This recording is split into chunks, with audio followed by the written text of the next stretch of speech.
Oh wait, that's right. It takes forever to load the video manager for me for whatever reason.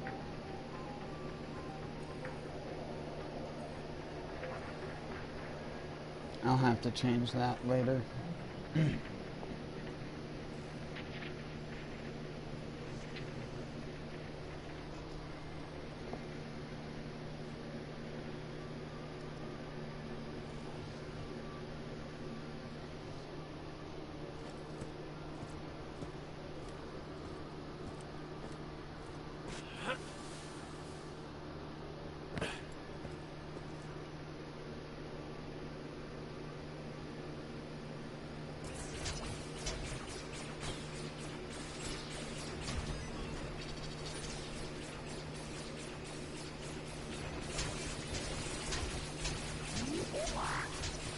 Hey bud, stop please.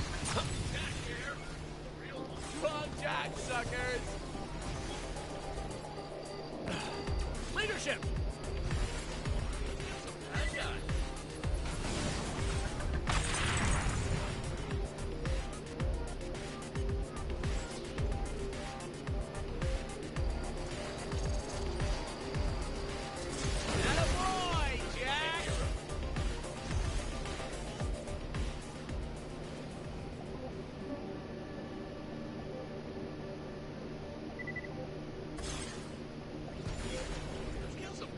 Sacrifice is appreciated. Come Jack, suckers! 5% more handsome. Well, your sacrifice is appreciated. so much for 10 minutes of that stream. It sucks that it doesn't just combine it together when it crashes like that. But hopefully that's not a continuous issue.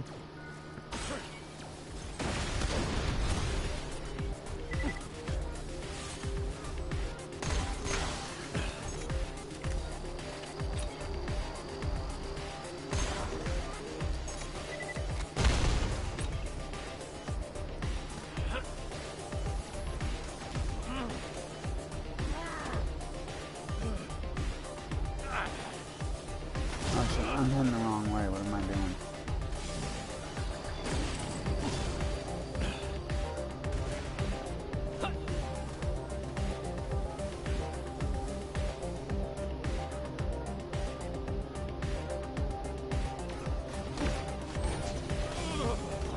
I need a pair of jacks.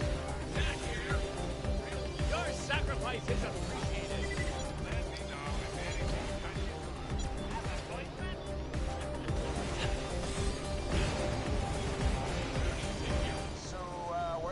Robot dude with my egg source.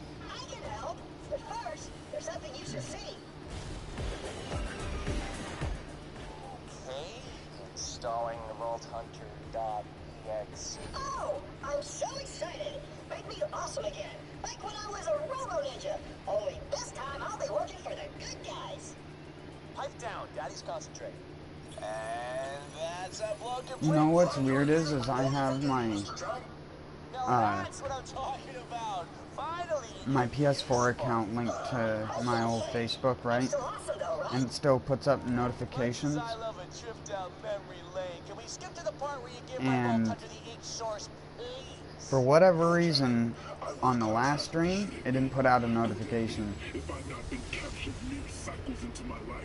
on there, because I just went on there to delete the double one that just popped up because I'd done it, and I noticed that 12 wasn't there, and I was like, wait, what happened to that one? And I checked my YouTube and it was actually there, so I have no clue. Now your pet Vault Hunter has given me Claptrap's hope and self-esteem. I can blast a path deeper into his mind.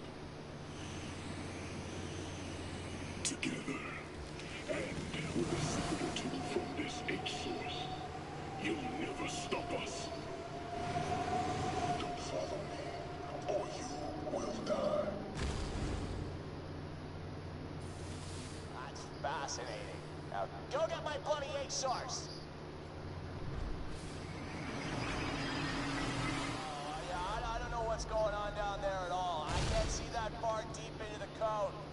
It looks like Liz looking you.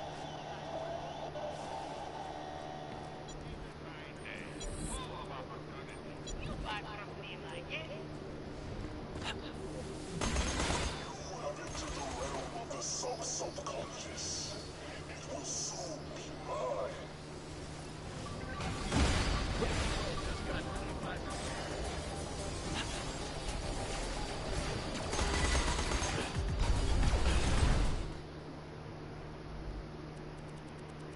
One of you got to go.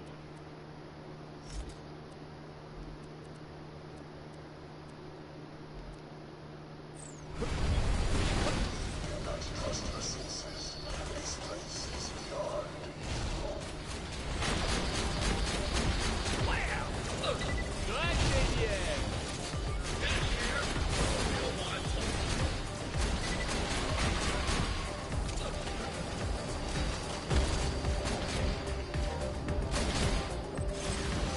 Leadership! Oh, this is what happens when you cross Iberian!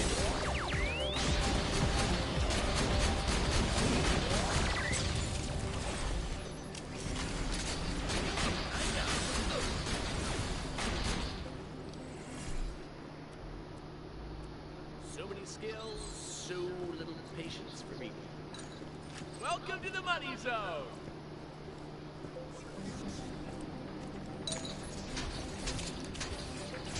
Bro.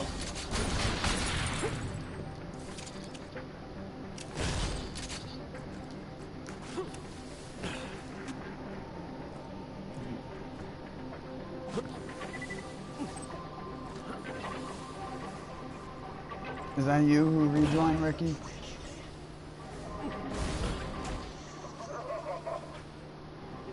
This code works at my instruction.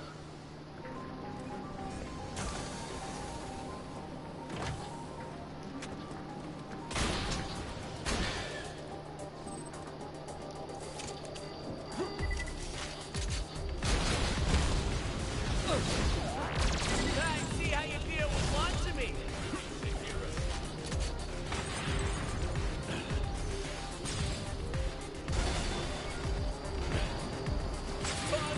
Suckers! Alright, that's right. I have to kill these things. Stop, you're almost as good as... I've got serious plans in motion, and your refusal to die is starting to royally piss me off.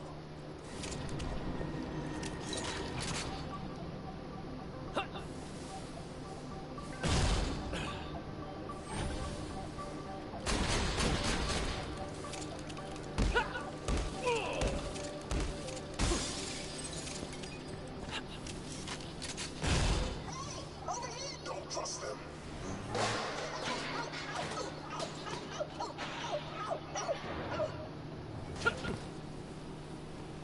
Took forever to find you. I didn't even know this place existed. But now I'm back up. Perfect!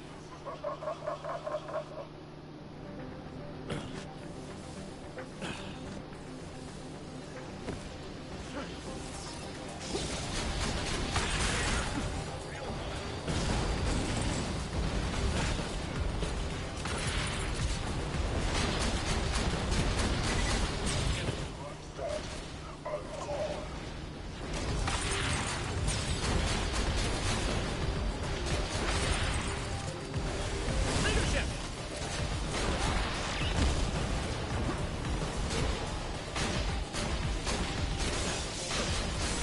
Your sacrifice is appreciated. Got here! One down, one out! Thanks, other Jack! Your sacrifice is appreciated. One down, one out! Bug Jack, suckers! Whoops. Ah! Oh!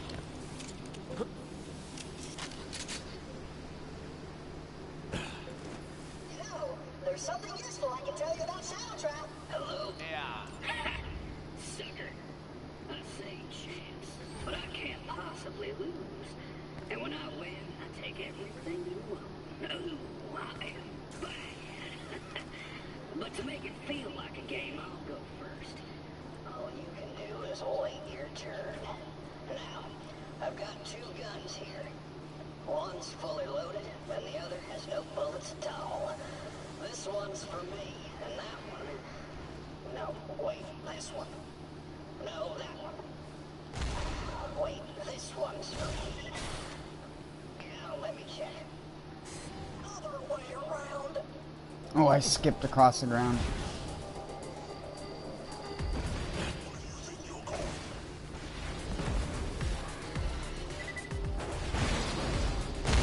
Fuck that up. I pushed the analog stick in the wrong direction, so I went far instead of short. There we go.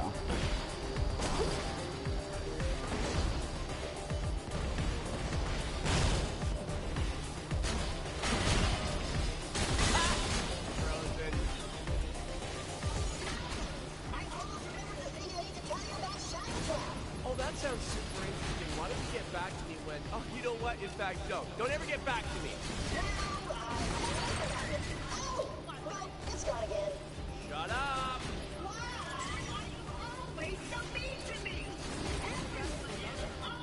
I'm pretty sure those things are supposed to be like turrets, but in the PS4 version they're glitched out and they never attack. They just sit there and do nothing. Those virus defenders. They're supposed to be like the ones in the other room that shoot the beams at you.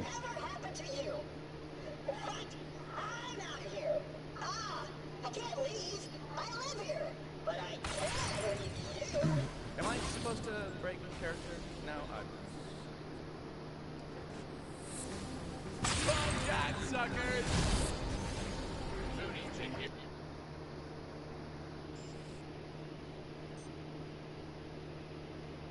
How is that science? That's like bullshit game logic that electricity is bad for shields. What if it turns out that we created a shield in real life and all along we were wrong, and that when you put electricity through a shield it just makes it stronger? What if that was the actual case? Then everyone past that era who learned that would be like, you remember when everyone thought shields would get destroyed by electricity? Maybe if you shoot like the power unit of it, but the shield itself is energy, if you were going to quantify how you would make a shield in real life. But it's like not a real physical possibility without it causing just as severe the damage of people inside of it as the people outside of it. Because it would have to have physical mass no matter what. So your shield would be like, if you could make a shield in a video game, it would be some sort of superheated plasma that was emitted from something, and it'd have to be like, sort of like how a hologram needs like a base, it would have to circulate around it. You couldn't just have it be still. If you know what I mean.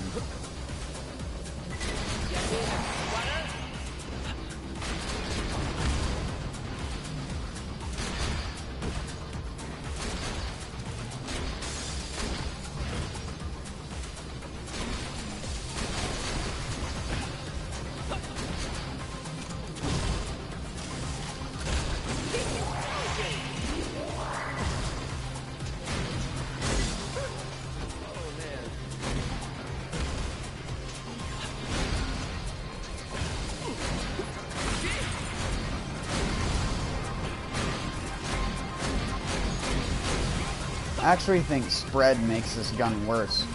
Oh, it's good to be red. But let's increase the difficulty, shall we?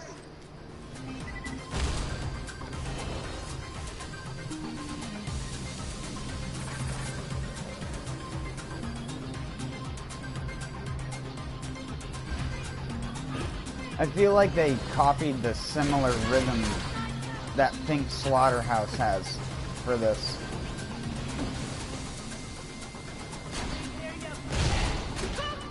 It has that similar vibe in the music. I can't believe I just used the word vibe unironically.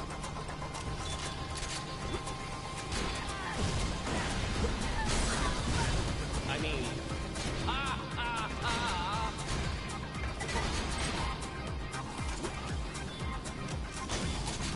Go get him, boys!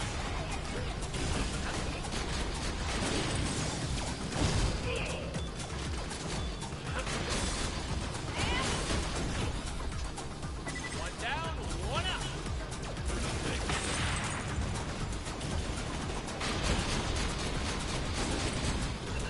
Good, yeah. Calm down.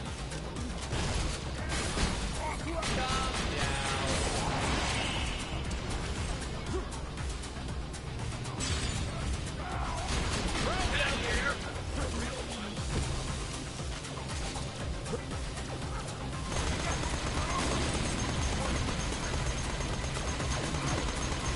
Sacrifice is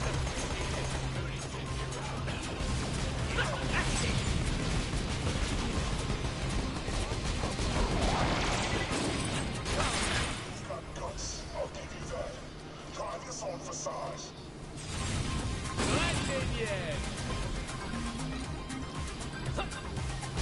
Leadership.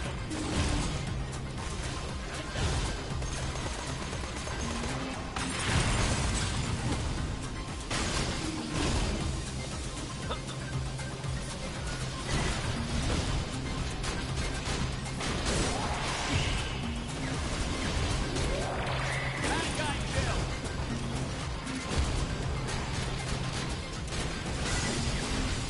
I like how the cryo-adapted Chimera virus was frozen. Because they get frozen on the first tick of damage. Let's get ugly.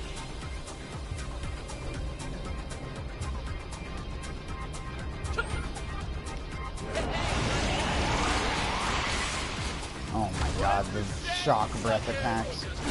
25% more handsome. You need a sweater? Your sacrifice is appreciated. Not making an ice bun. Oh, it's red. Starting to wear thin. Fine, I'll do this myself. With a little help from my new friends. Leadership. This'll be good.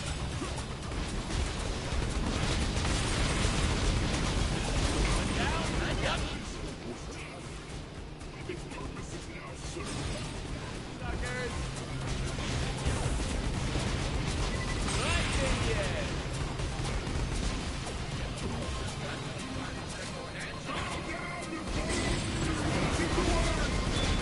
later, badass.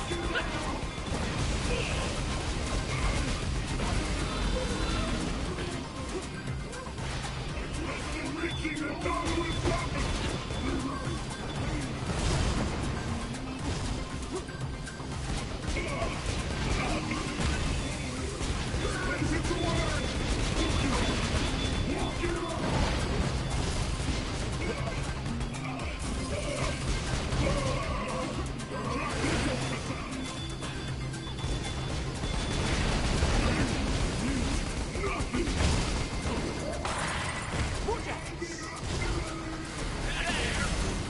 Jack.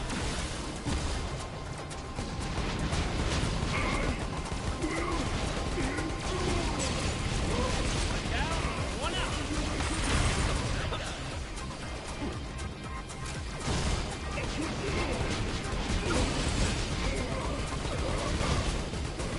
Leadership.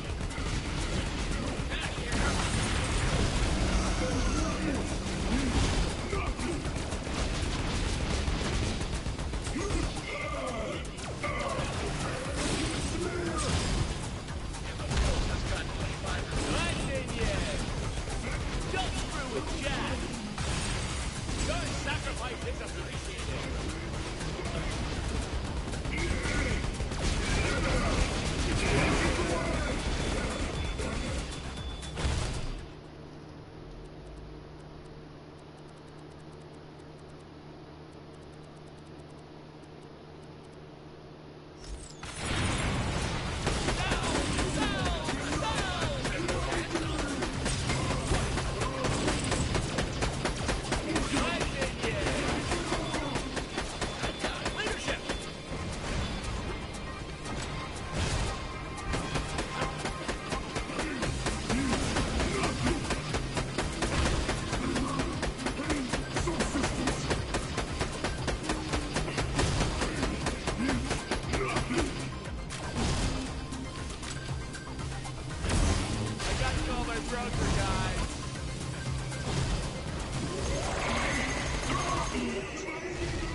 jack to another.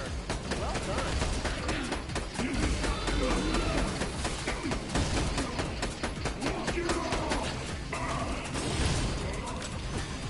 And the world just got 5% more handsome. 1%, suckers.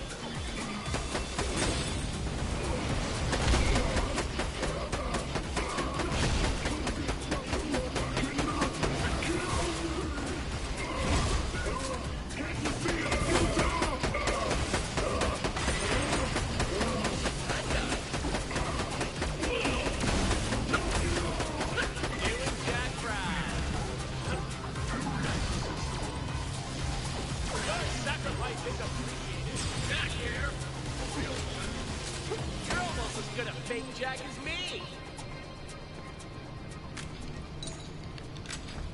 Now? Can you hear me now? Alright, sweet. Shamey had to die. It's an impressive piece of code. Get the H source. Come on back to Papa.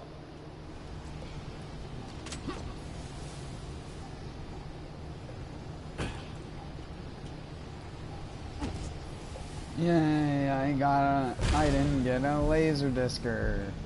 I've only gotten that item once.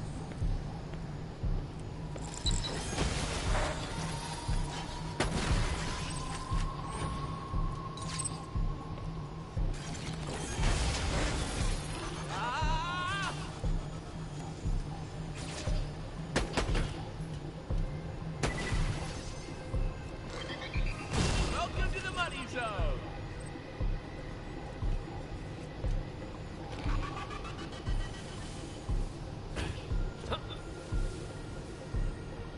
Oh wait. Nice job. Meet me back at deck 13.5. That's it. That's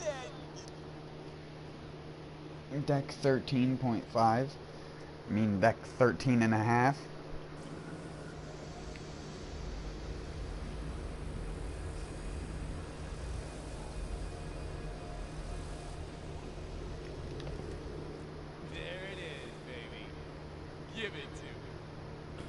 You can tell also, if you weren't aware,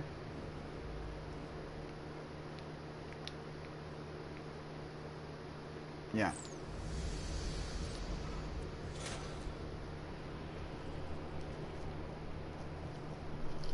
Injector. Ooh, and it's got loop and overload as its only glitches. I want to try Injector. I'll have to try it on enemies after this fight. Too many glitch guns. 99 problems, but a glitch ain't one.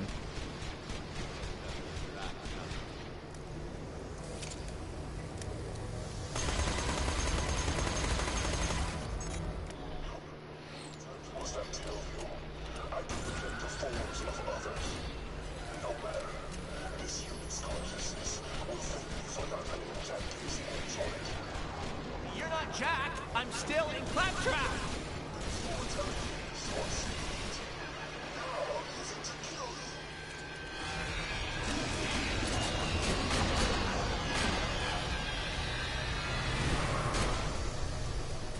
Hyperion forever.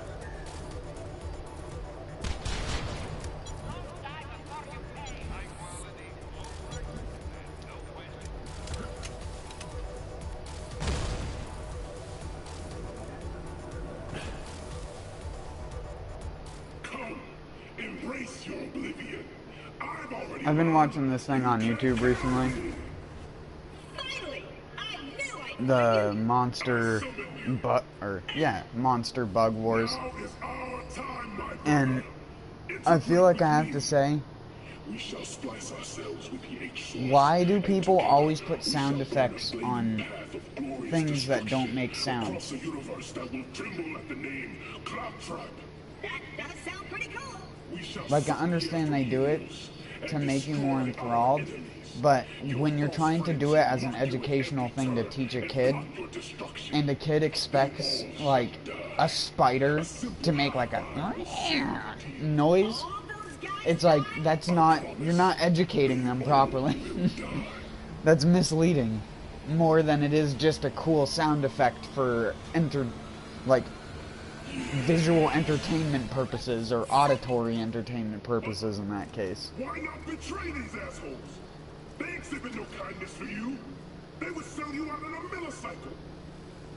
I'd sell you out in a millicycle. Because they're my friends. But yeah, if you look up the Monster Bug Wars channel, like all of season 1 of that stuff is like a bug comes on the screen and it like makes any noise that varies from like to like and it's just something like that. And it's like, since when do you hear a bunch of ants going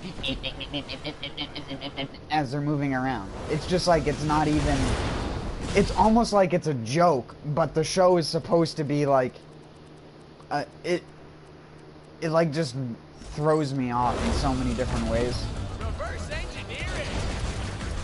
And that's half of the reason I watch it more than the actual thing. I watch it because of the like shitty sound effects that they put on everything. Wow, I do no fucking damage to this boy.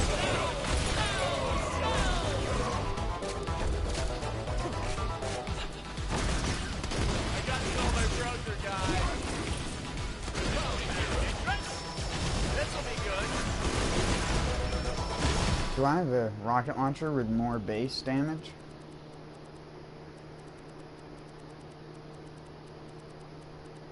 No.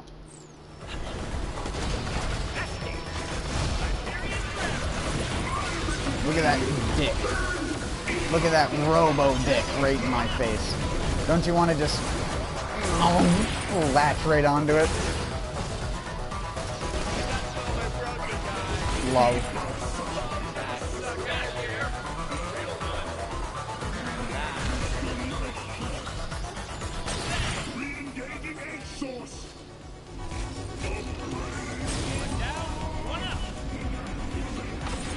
Spin to win. If you spin, you win. Aggression reaching a dominant level!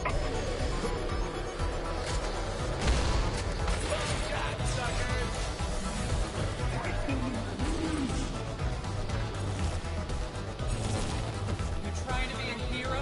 You're not a hero. I know what you've done. I've seen it all firsthand. You missed. Loser. Those things are cheaters, though.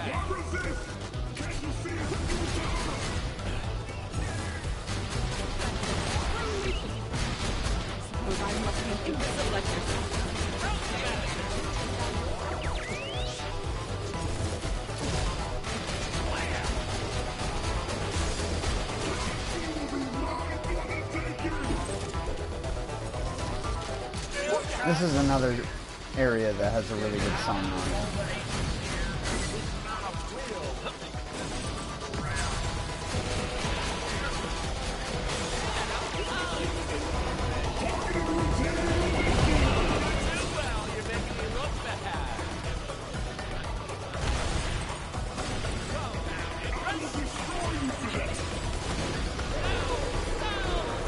Wait, I put on my...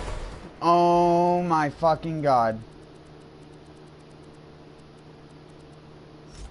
No wonder. I put on my level 6 flacker. Not that it matters that much, but for the first couple pellets when you're not weapon swapped, it still helps to have a higher level one.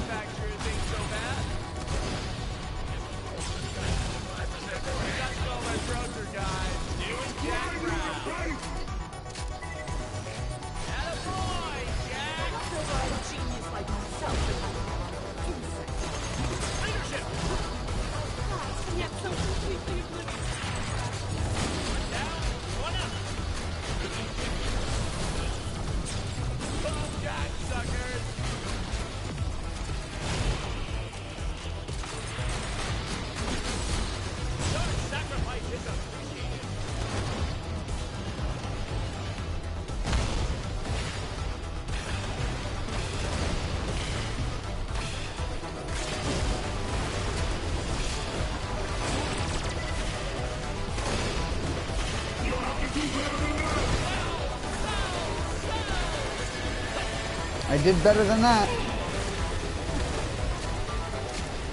Just had to get close enough.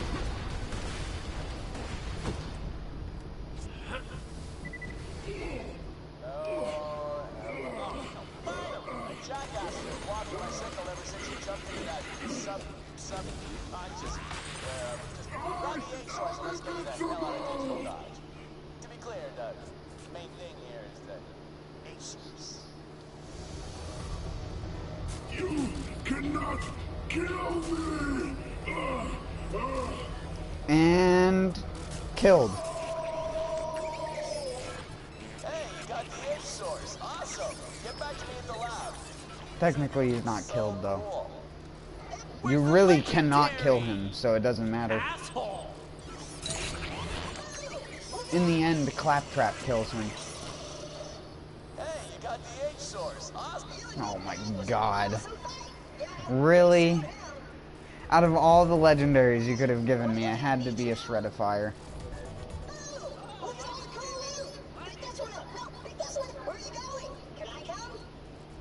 You don't need free ammo with a Gatling gun. It's already got so much ammo. You want to stay for dinner? I mean, I don't really eat, but I could watch you eat. Hey, you want to go to that beach now? Could have been a Maggie, could have been a Flare, could have been a viral marketer. See, deck 13 and a half. There you go. That Not wasn't deck so hard, 13.5. was it? Touch It's that only back. 13.5 on the walls. You want me to cross your legs or something? This See. is definitely gonna hurt. But that's because Claptrap is computer. So Shadow Trap uses what the computers think it is. At least I think that was the writer's intent. Goddamn fun! Consider me, as your gainful employer, very, very happy. Hey, Don't you it's think what he's you so pay me for, handsome? right? You know what I'm saying? Baby, you've given me the keys to the Hyperion Kingdom. Tacitur's ultra secret designs, latest intel. Also, if the mask needs hinges to be on his face, The program How codes does to his eliminate lips any move? product line I goddamn choose. Like, say, those pain in the ass bumbling screw up claptrap units. Whoa. Just when I think he can't get any darker, and then, boom. Do I have... It's so good to be the king, baby.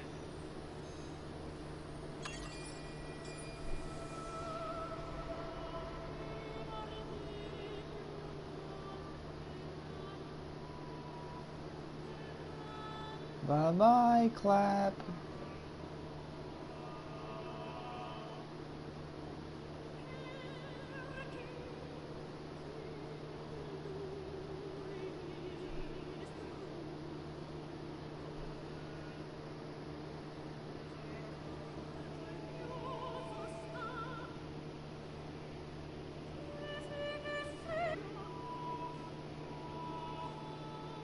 Play this music next time you squish a bug, and it'll make you think twice about it.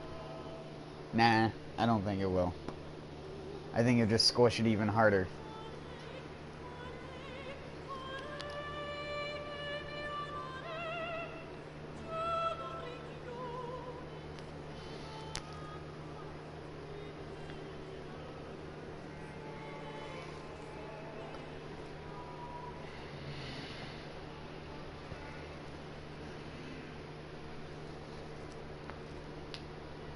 I always wondered why they tried to kill Athena, because with all the bullshit that they wrote into her character in Tales from the Borderlands about her, like, killing off all of Atlas and that shit, you'd think that Lilith and them would be more aware of that.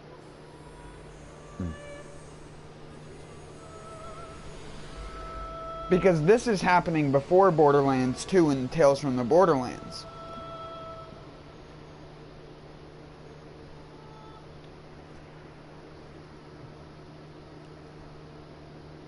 And Athena's only existence in this game prior to Borderlands the pre-sequel and Tales from the Borderlands is Borderlands 2. Didn't you sort of completely lose your powers? Hell, there's more... It's the origin story. Oh, sure.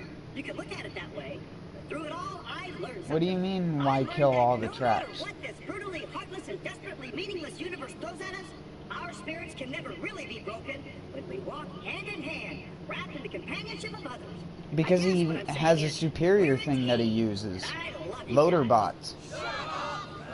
And Loaderbot in Tales from the Borderlands proves to be way better of a companion than a Claptrap anyways.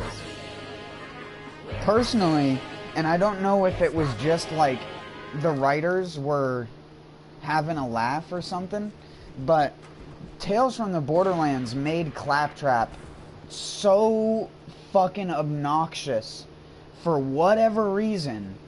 Like, yes, Claptrap is obnoxious, loud, and annoying, but, like, if you watch his bits in Tales from the Borderlands, you'd think someone who never played this franchise wrote the character's lines. Because he's just like, oh, fuck, and he's just, like, swearing out of nowhere, like, I mean, Claptrap swears. Like, we're gonna rip this planet a new asshole. He doesn't go like, we're gonna fucking rip this planet an asshole. How about that? There's like a different, like, demeanor to the way it's written in Tales from the Borderlands. And I hated Claptrap already just because he's supposed to be the annoying character that you don't like. That specific part of Tales from the Borderlands, if you get Claptrap at the end, who, spoilers, Claptrap is the super secret vault hunter that you can unlock at the end, and all he does is have a bunch of like slapstick comedy joke cutscenes for his like punching stuff when he's in Gortys, and it's just so infuriating if you are actually trying... Like, it shows 3 Vault Hunters, and it doesn't show Claptrap, and you get Claptrap. Because that's... It's Borderlands. It's gotta have Claptrap. That part literally pissed me off more than anything. They could have had Krieg. And, you know, had, like, something cool with the buzz axe instead of this shitty fucking, like... Final Fantasy sword? Like, what the fuck? Make something more Borderlands-y. I love Tales from the Borderlands, but that was one thing I was just like, you could have had such a cool cutscene with, like, Krieg's insanity around the other people. But it's like, no. Or it's like Gage, or any of the characters that just scream and yell when you play them normally.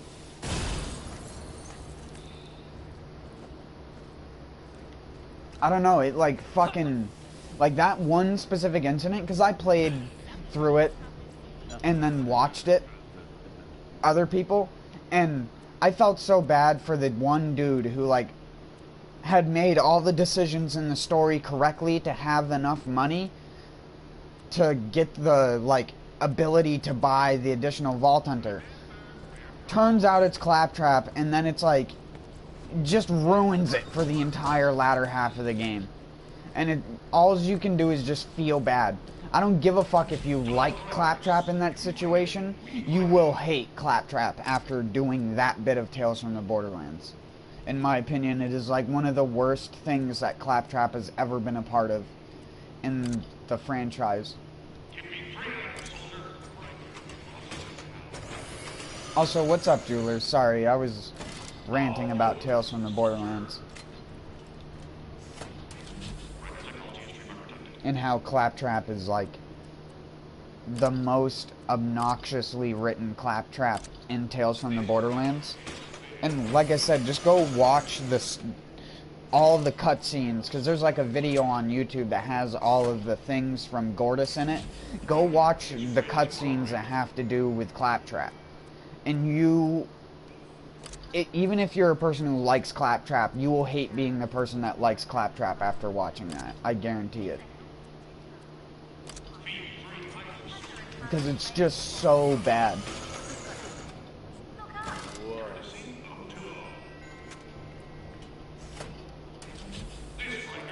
I wouldn't wish that on my worst enemy.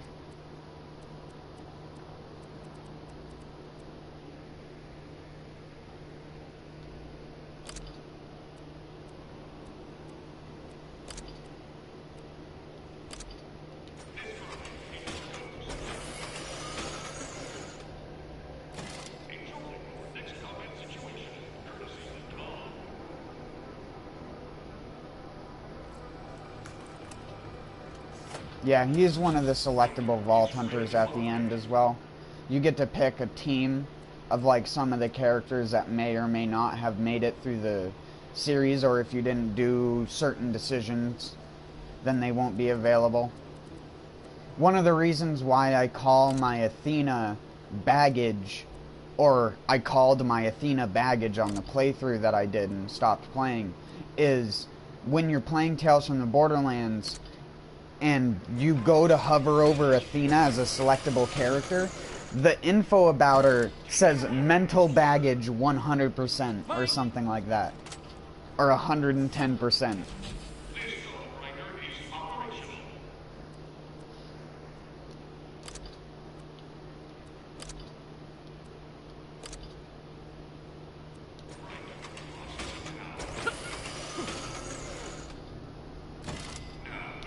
Yeah, the first episode with Bossa Nova and stuff where they go like have him drive in with the Excision.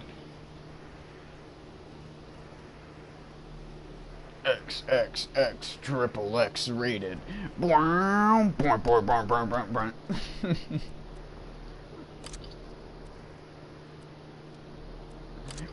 work, work.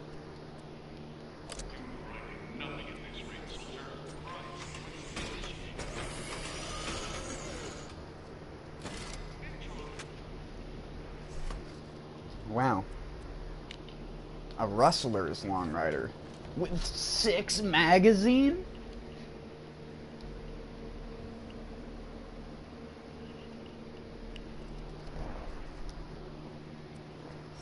What in God's name? Oh, I should steal some of this tech. Oh my goodness. I can't even hit the fire rate cap with it. Hold on, I need a absolute advantage proc. Good minion.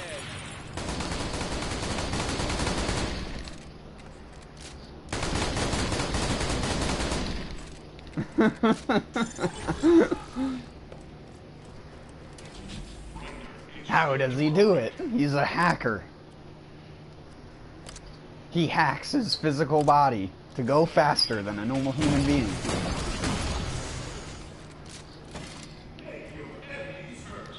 People always ask me how I do that. It's the same sort of way you do magic tricks. You just get a sleight of hand that is really fast, and you just do that motion over and over and over again.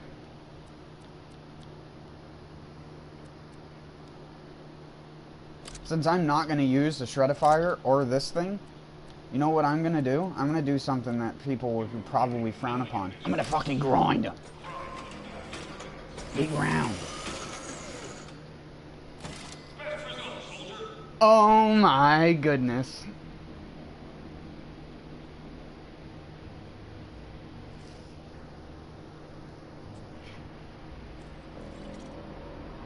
I mentioned how it hasn't given me more than one earlier, and the game's just like, you know what?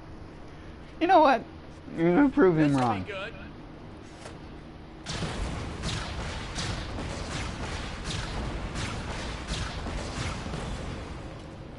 Yes. Yas.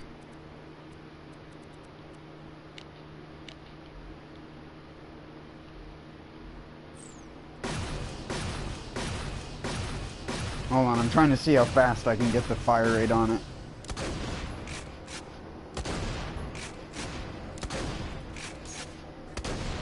Oh, I should steal some of this tech. There we go. Much better.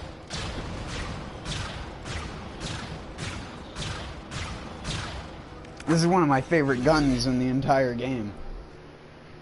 In the entirety of all the franchise. Like, this is one of my favorite guns. Sucks it has a Malon grip right there on the front, but oh well.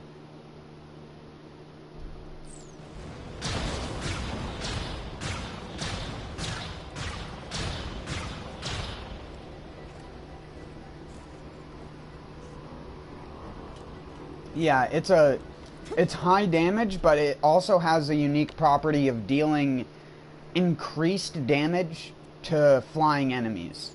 If you hit an enemy that's flying with the projectile, it does bonus damage to the enemy. That's its other special unique property that I never hear a lot of people actually mention. If you didn't know.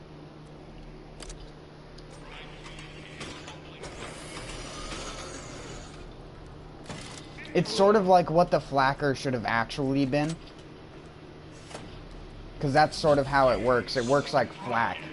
If you hit an enemy in the air, it explodes and does way more damage. I mean, it already does explode if you shoot a surface, but you'll see what I mean when I get in combat. You'll hear there's like a specific noise that plays whenever you hit an enemy in the air and the damage triggers.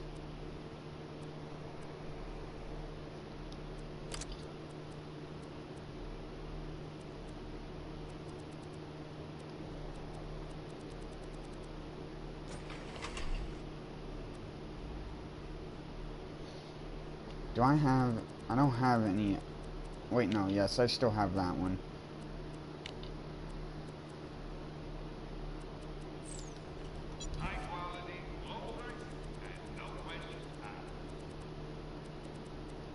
Wait, what the hell? I wonder how long ago that happened. It couldn't have happened too long ago, or else I would have noticed immediately.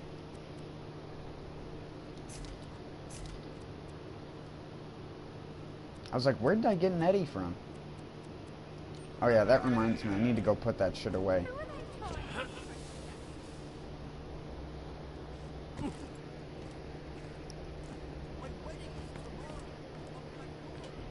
You had never gotten a storm before? That's normally the first pearl. If not that, then I normally get an Unforgiven.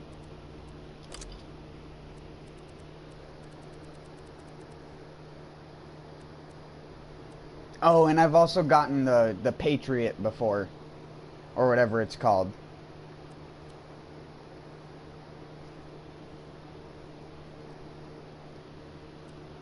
I had that one on my Krieg. And the Butcher, too. Oh yeah, I did get a sham in this game.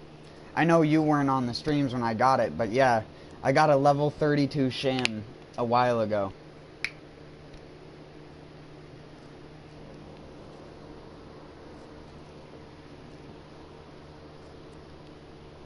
In the pre-sequel, that's like so it's even rarer in this game than it is in Borderlands 2. The only difference being in this game you can grind if you're an insane person and collect purple shields for whatever fucking reason.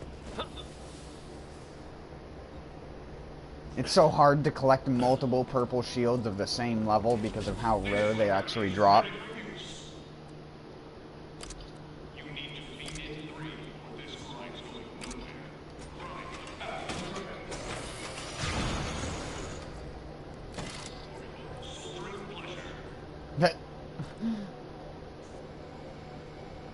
Did someone take a gun from Borderlands 1 or something?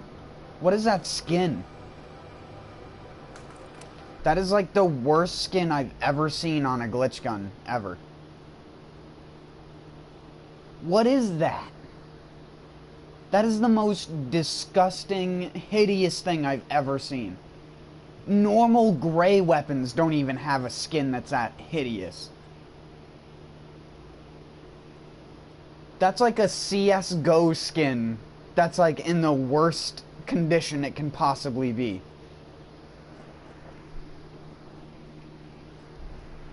Like if the scale was 0 to 100, that's a 0.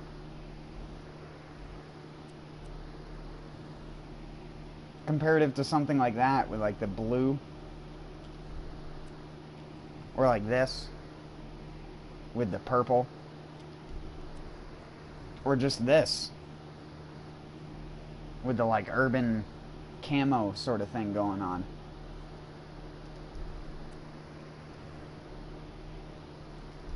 That is disgusting. This has the skin of the butcher from Borderlands 2. This is just a fucked up butcher skin.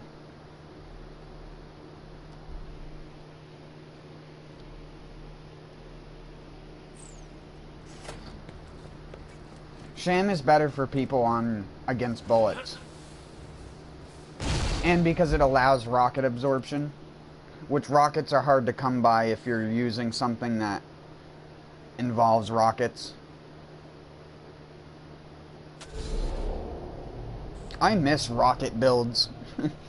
Hopefully that becomes a thing back in Borderlands 3. Rocket ammo regeneration. Low damage, high burst rocket launchers and stuff like that. Doosh, doosh, doosh. That's what the ones in Borderlands 1 were like anyways. Here. You'll see the thing I was talking about.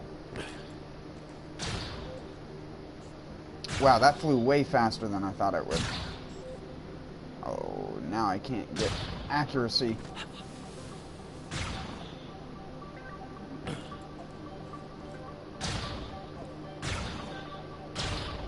I got him! You couldn't really hear it because I'm so far away.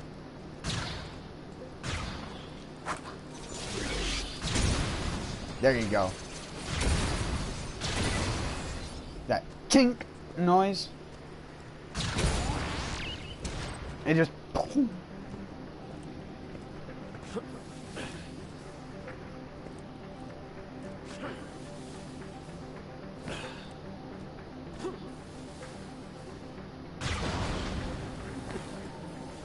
I wasn't doing this skip the other day, but this is a skip you can do when farming Hope and Self-Esteem. Oh, get air shot.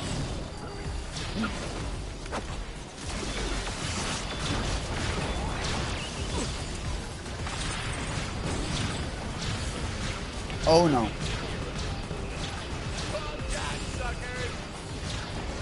Gotta aim good.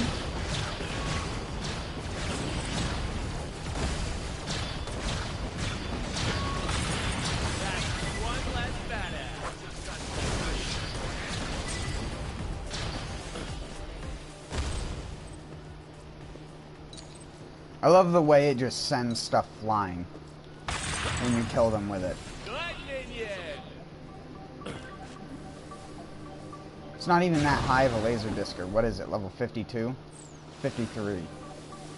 Still pretty good.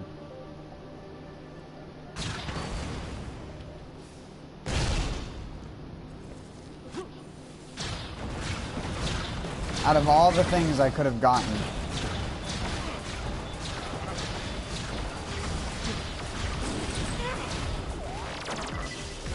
can this thing headshot? No, it can't, because it's not detecting that hitbox.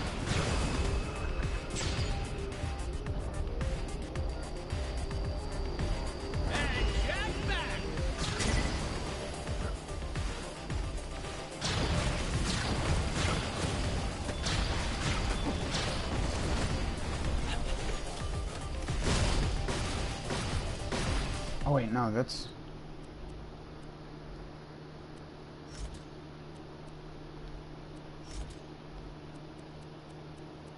Where is... Did I sell it?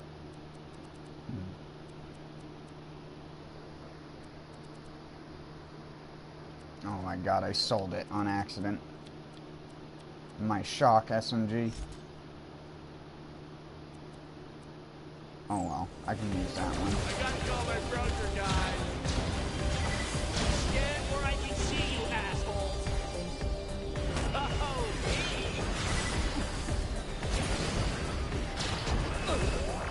Oh, I hate those attacks so much.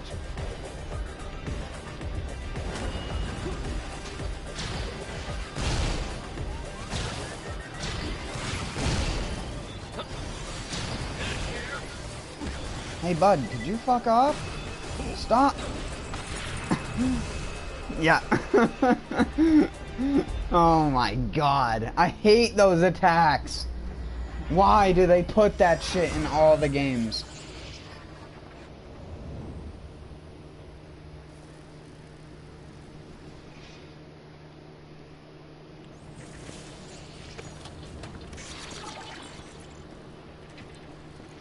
Literally, in Borderlands 2 in this game, I feel like the attacks that will kill you more than anything else are those shitty fucking laser beam attacks.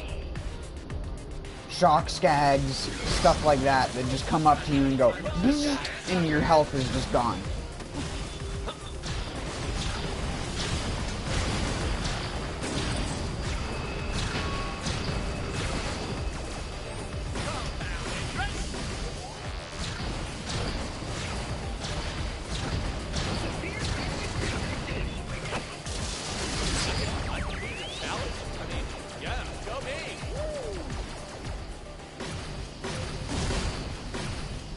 Sorry, I needed to empty these again because I swapped them around.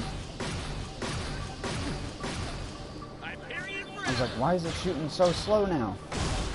Whoa! Give me another jack. Jack here.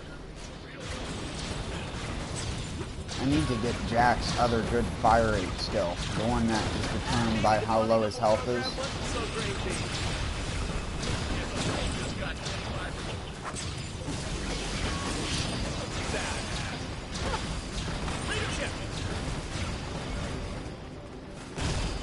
If they jump in the air at any given point, they're dead. They just get air shot and die.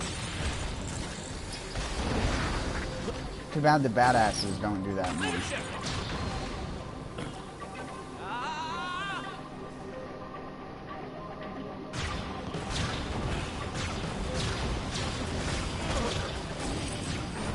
No. Red lasers. Why didn't I just kill you first, you turbo dick?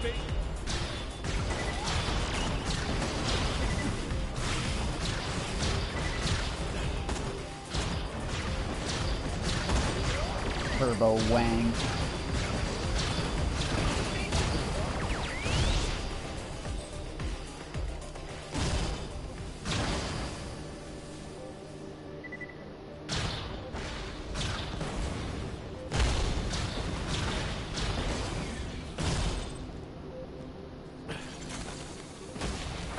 Welcome to the money zone.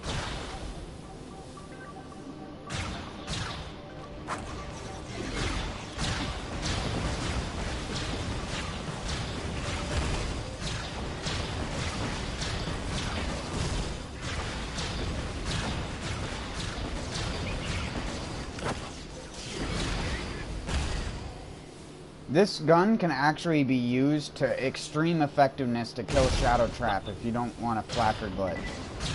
But using this gun against them is pretty much glitching.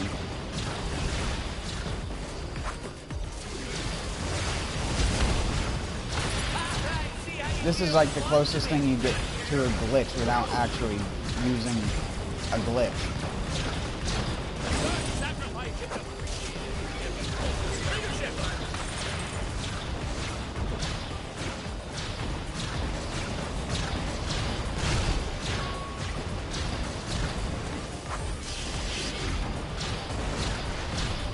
Even on these bosses, it's like, no, it doesn't do a crazy amount of burst damage and one hit kill them. But you just chunk the boss so consistently. I think I'm dead here, though, because I fucking idiotically shot myself. Which is the only worst. Where's the ads, by the way? I just realized. There's supposed to be 2 continuous dog ads that spawn. What the fuck? Some bullshit. I need some heroes. Just chalk it up to the tray of bullshit that I've already dealt with in Borderlands. I'm gonna keep doing that, aren't I? Because I'm gonna get fucking set to below health gate, and then I can't get above it because I need to use my jacks to regenerate. Where the fuck are the ads? Oh yeah, now there's one right in front of me. Just decided to come over just as I was dying.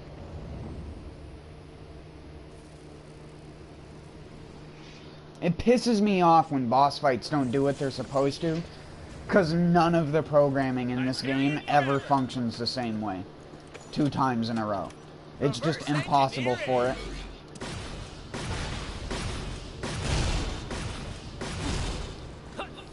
So we have 1 ad when there's supposed to be 2,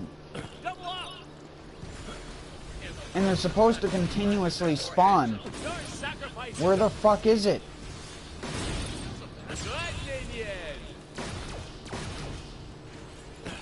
Oh my god, now I'm not going to be able to empty.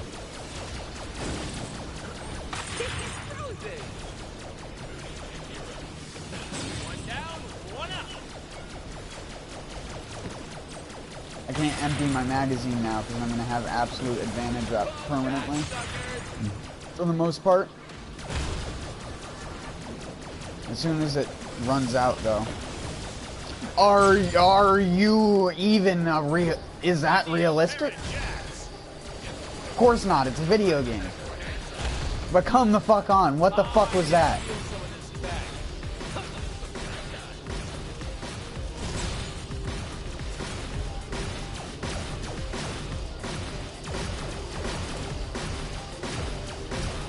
Where's other big boy?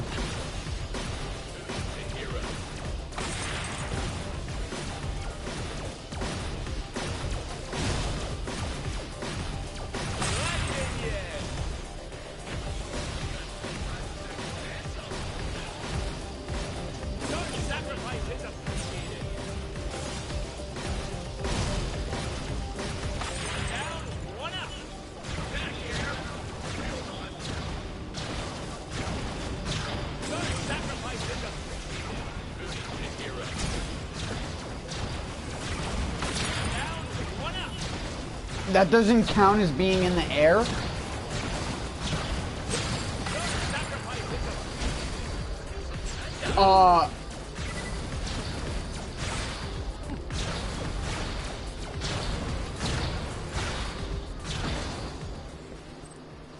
What?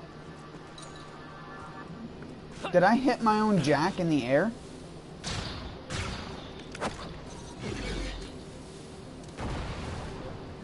I never had that happen to me before.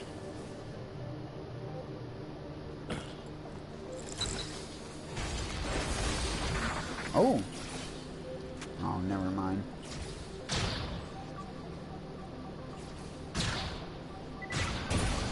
Got him.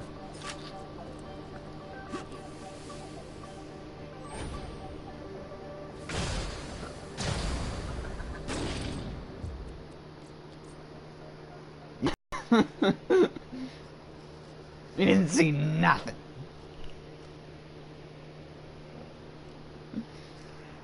You know, I was curious. I was like, can I, like, use it to grenade jump? The answer is no. It does your entire HP bar and damage, you dumbass.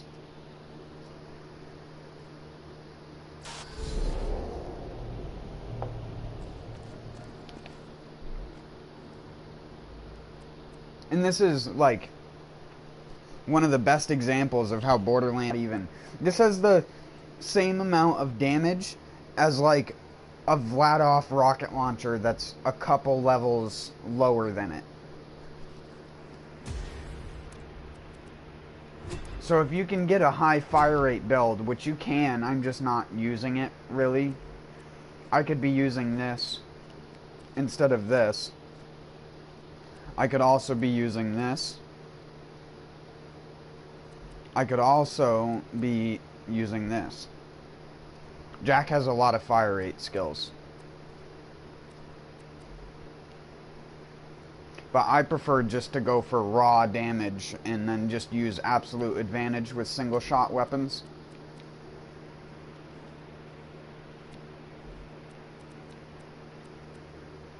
Like this thing. which, I mean, I kind of want to try, even though I have a laser discer.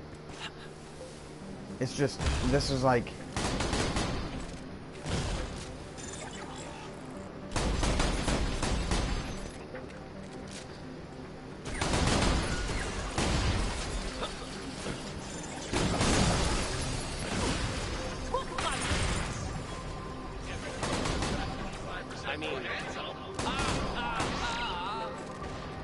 Oh!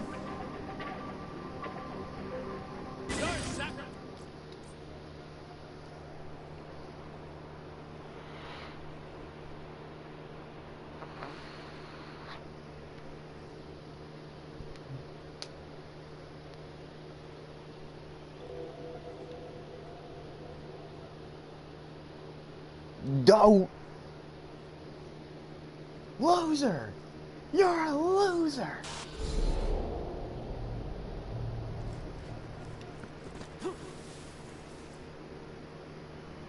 Mama gonna lose you out.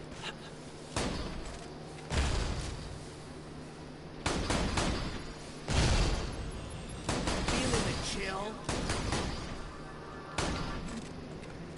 Alright. How? How did you move out of that? I'm the bratatat master. I used to be a percussionist, you know. You know? I know what a paradiddle is. I'll paradiddle your ass.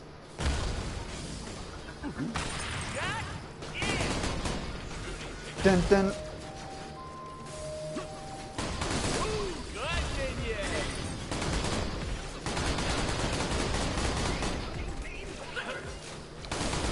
Did you ever just want a fucking shotgun that was also a machine gun?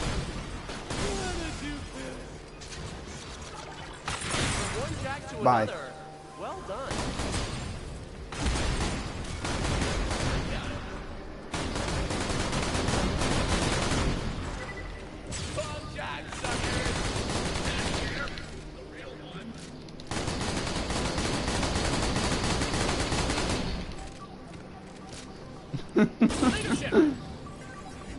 What a hacker.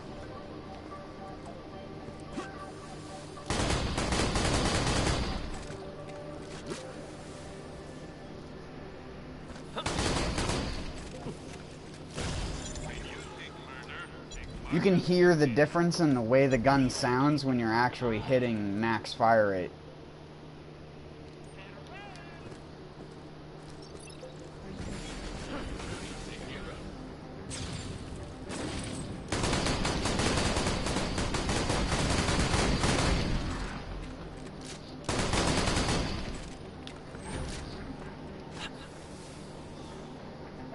Sounds like an automatic versus a single shot.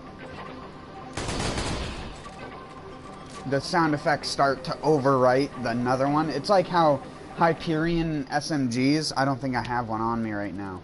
Oh wait, yes I do.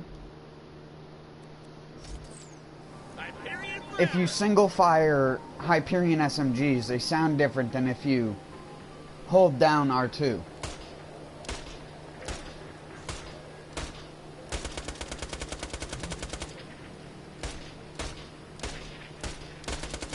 Because it puts this thing that makes the sound have the sound of the actual receiver arm. It's not like this where it's playing all that sound effect individually. It's weird to explain, but you can hear what I mean. If you just single fire the gun. Oh well, I can't do it with the glitch on.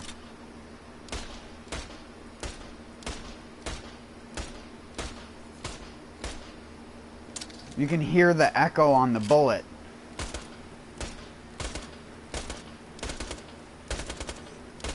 But if you let it shoot more than 2 or 3 rounds in a row, it changes the sound effect. It doesn't do that with all types of things. It normally only happens if your gun's fire rate is above a certain point. This one's 8.7. That one's only 3.7. If your fire rate was probably at about 5, you'd probably notice it more. But yeah, it's because, again, there's... In order to not make it so that the sound effect loops on top of itself, because most of the gun sounds in this game have an echo. Or, like, you hear the bullet and then you hear the, like, exhaust and everything from it. Whereas that masks that sound you hear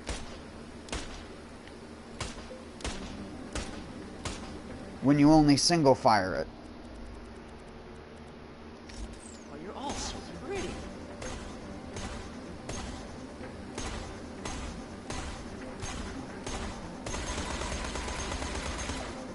See what I mean?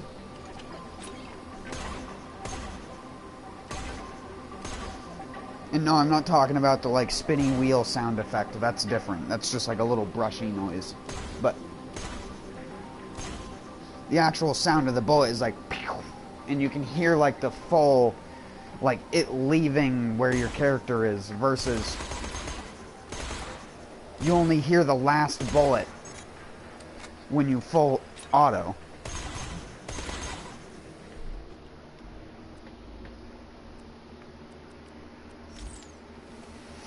It's just one of those things. I don't know how many people actually pay attention to it, but yeah. When you're hitting like that really high fire rate, your sounds on your guns are gonna not have that reverb.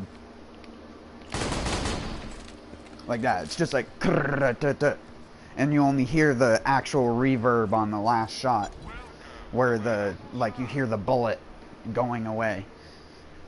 Even though, in real life, you hear it on every shot, even if the gun is fully automatic. Unless you're, again, above a certain fire rate. Once you get to a certain fire rate, like Sue's turrets, like CIWS kinds of turrets that they use for anti-aircraft and stuff like that. Those kinds of turrets, they fire so many rounds a second, it just sounds like a... Like, it sounds just like a consistent vibration noise, not even like individual bullets. Because it's so many pressure waves, you can't possibly, your ears can't decipher from one or another. It's like what happens when you have a lot of thunder in one area. It sort of cancels itself out a little bit because the sound waves hit each other. Whereas if you're in an area and you're only getting one lightning strike, like every minute or so, if you are next to that lightning when it hits the ground, it's gonna be loud as fuck, because there's gonna be no other things canceling out the sound around you. And that's why a lot of the time storms that have very intense lightning aren't actually that loud, comparative to that, like, weird random storm in the middle of the day where you hear that first crack of lightning and it sounds like a cannon just got fired.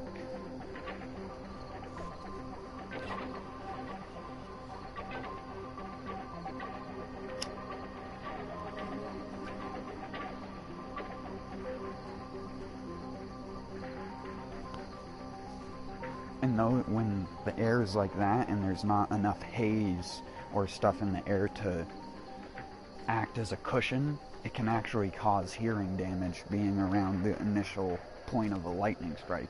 Because a lot of people think thunder comes from the clouds, but it's actually coming directly from the lightning.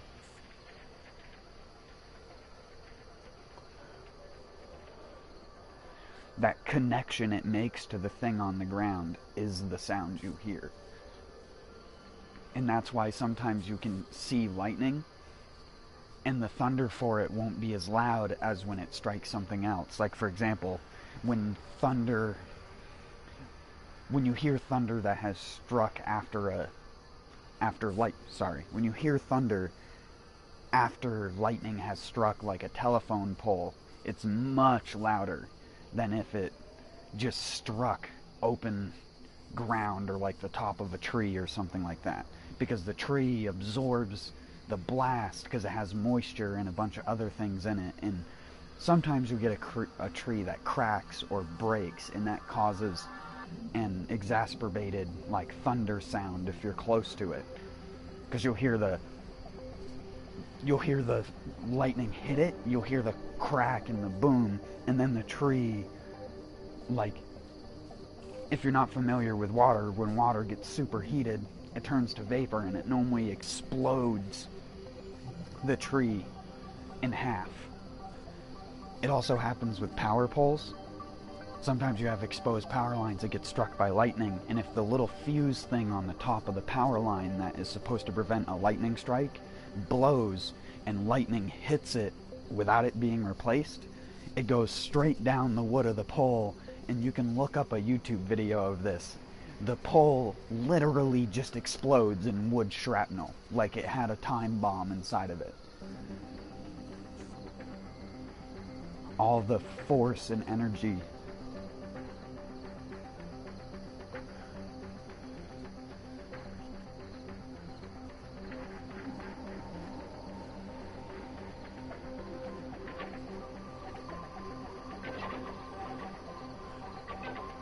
It's also why thunderstorms over water doesn't have nearly as loud of a thunder as well. Because when it connects and hits something on the surface, it's normally hitting water or rock or some exposed object on the surface. And it just doesn't make that much noise because it just gets rippled out.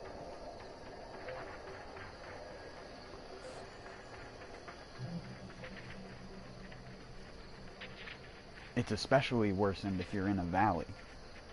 If you're in a valley and not in open plains, you're getting the echo of the thunder as well, bouncing off the mountains and coming back, so the thunder rumbles for longer when you're in the mountains. You can hear thunder rumble for upwards of 30 plus seconds sometimes if you're in the mountains, because it just keeps bouncing off of the valley walls, or the valley sides, or whatever you want to call it.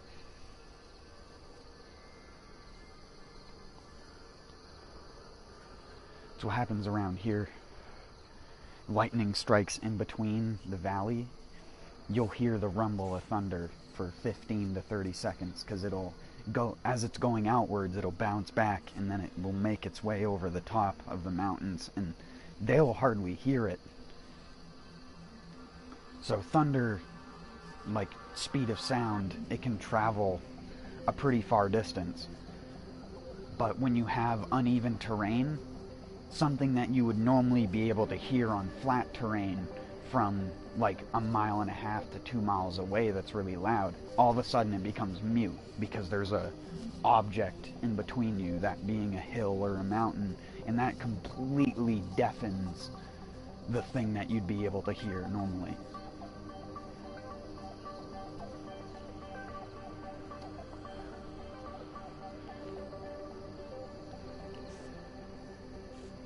But it also makes sounds much louder in the small little area that you're in, because it's echoing everything off of it.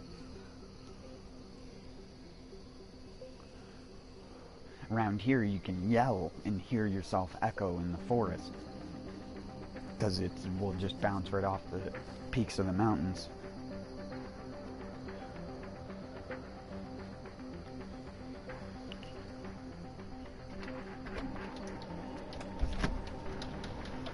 It's something I used to do as a kid.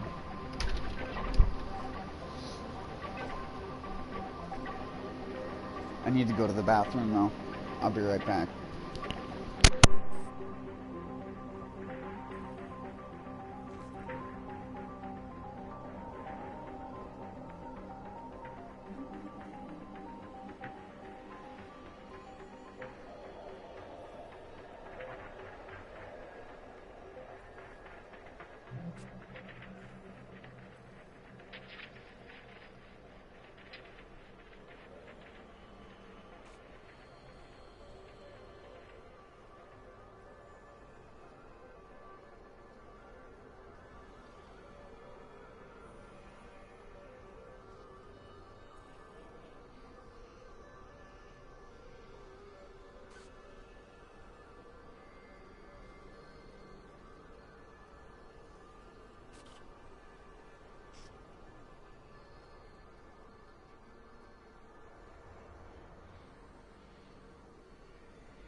How egocentric does this guy have to be to hire body doubles? Dude's just a programmer. That's like a grocery store clerk wearing Kevlar. You're not important enough to kill, man. Hello.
Only 6 more years till my contract's up, then it's back to being ugly and boring.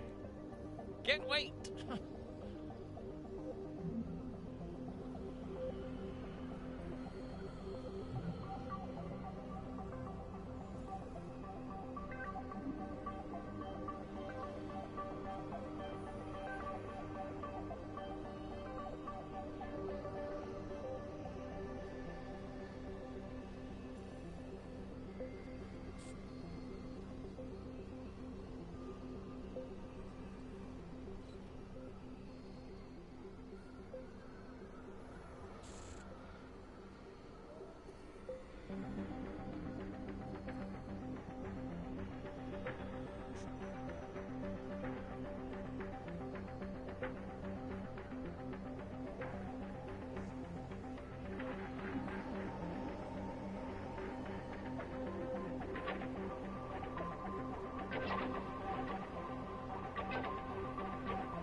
Sorry if this was cut off. I was going to the bathroom.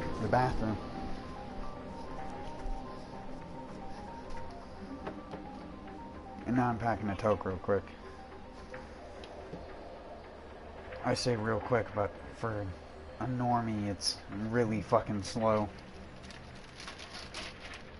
Normies.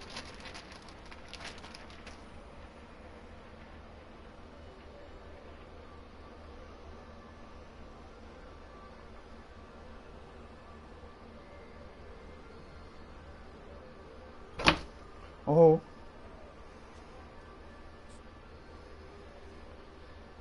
That could have been disaster, but it wasn't.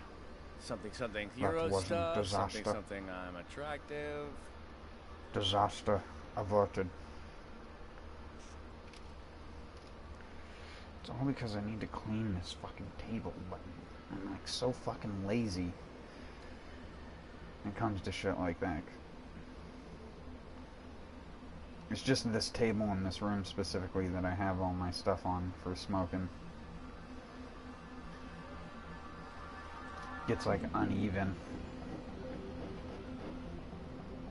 And it gets annoying when you're trying to set something down and expecting it to stand up.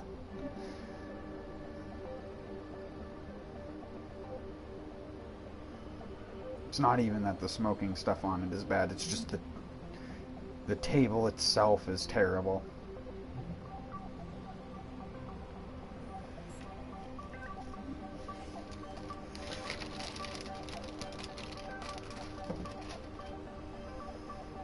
Also, I figure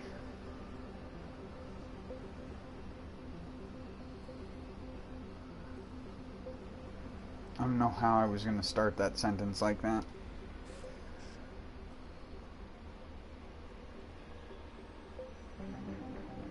How am I trying to say what I'm trying to say? How am I going to say it is what I mean. But I was just out in my garden, or what little of a garden I have. Again, it's not really, like I say a garden, it's like a little front area that has roses.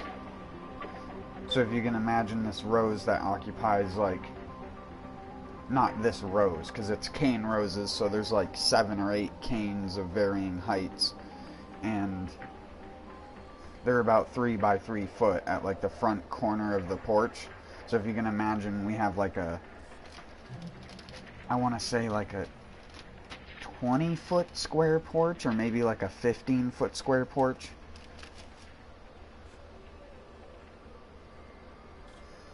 And it's about 10 feet tall with a slanted roof that's about 6 inches higher on one side than the other. This is just to give you an idea to visualize it. So, next to this porch, the stairs don't come up the front side of the porch. So if the porch was connected to a normal building, you have like the square, right? The stairs don't come down the front. They actually go down the side alongside the building. And next to the stairs, on the right-hand side of the stairs, as you're coming up, is where the roses are. Right next to the roses, like a less than 1.5 feet or 2 feet away in the dirt, is my giant tomato plant that I have that's getting close to 8 feet tall now.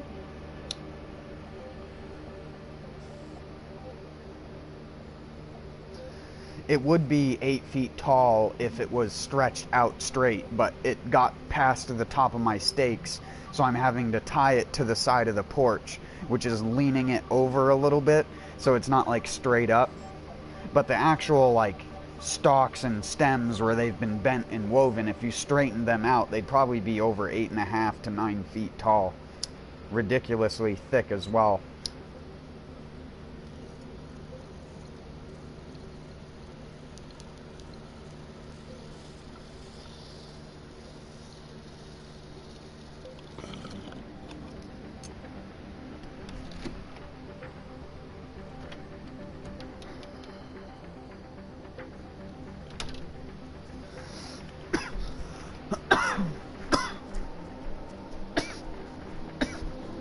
The stalks on the 3 main branches that come up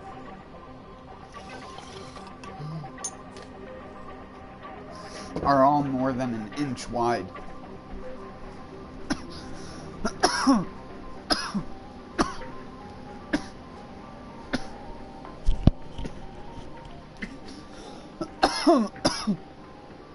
Sorry, I ripped my earbud out of my ear.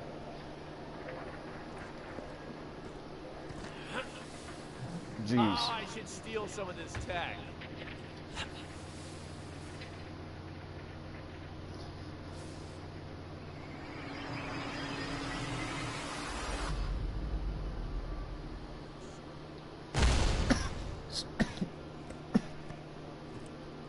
Sorry, I'm trying to wait until I get my breath back.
But anyways,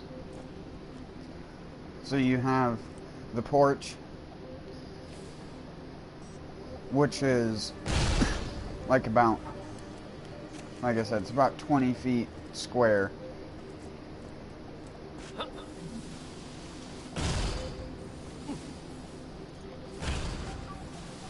Then you go a little bit more, and then probably 6 inches away from the tomato plant on the other side are the start of a clump of irises. And that clump of irises probably consists of about 20 to 25 plants in like less than 2 square feet or so. And then there's a little empty spot after the irises, which is where I put another tomato plant. And that tomato plant is about 4 feet, except for well, it's actually way taller than that, but that's the tallest point on the plant currently. It's just, I didn't do my staking method that I did with the one that is only 4 or 3 feet away from it or so.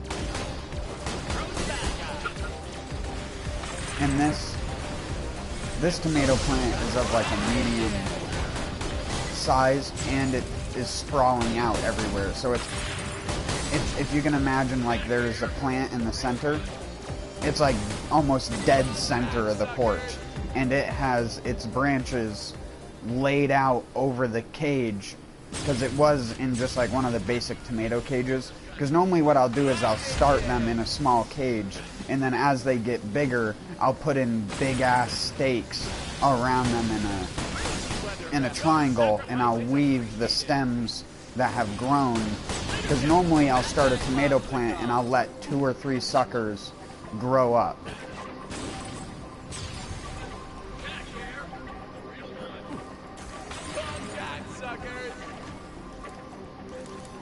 And those 2 to 3 suckers will become main branches of the plant as the plant grows. Because I only let the bottom 2 or 3 suckers grow out. And what that does is it thickens up the very bottom of the plant when it's young. Because I start out by, when I go to plant a tomato plant, I'll actually remove soil. So I'll remove about 1 foot of soil, or spread it out so that it's like on the sides and stuff like that. And I'll put my tomato plant in a hole, contrary to the opposite method where people do it in mounds. I put them in a hole and wait for the suckers to grow out of the bottom. And once the suckers have grown out of the bottom, I fill the hole that it's in, which is about 6 inches. You can do it deeper to upwards of 1 foot down. You then fill in the plant that's growing in this, like, ditch, basically. You fill in the dirt so that you cover the stem. And if there are any leaves that would be covered by the dirt as you're filling it in, just cut them off with a sterile pair of scissors. And just stick them in the soil if you want to, or stick them in your compost pile if you have one. But just sticking them in the soil will help as well with stuff breaking down.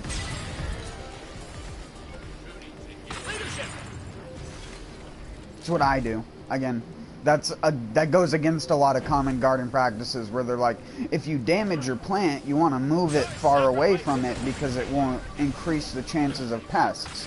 And yes, for borers, you don't want to do that. You don't want to cut stuff off of, like, say, a pumpkin plant and then put the leaves down by the pumpkin plant, because you're just encouraging pests that burrow into the broken, open, hollow stem of the pumpkin to go in and infect the pumpkin and then eat it from the inside out, and then the entire plant wilts, and then you're really sad because you didn't get a pumpkin from your pumpkin plant. Also, you know what? I ran all the way here. I didn't spend any of my fucking iridium, or my moonstone, because I'm an idiot. And I didn't spend it before I even went out to smoke, so I can't even blame smoking. I just was that dumb.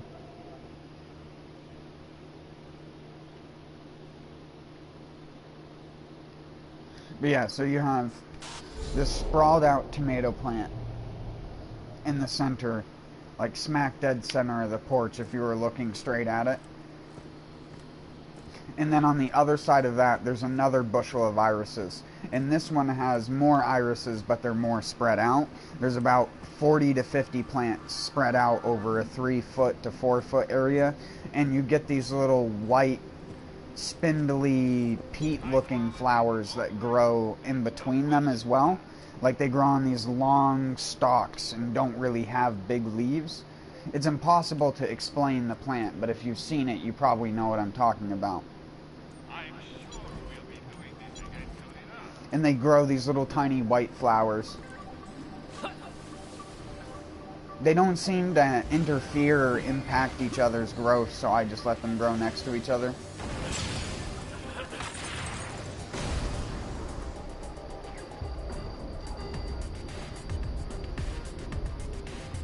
Hey, I'm not dead. How about that? Next year, though, what I'm going to do is I'm going to try and prune those back and see if the white flowers actually impeded the irises from growing healthier. Or if it's the opposite and the irises actually grew healthier because they had a symbiotic relationship with that other plant.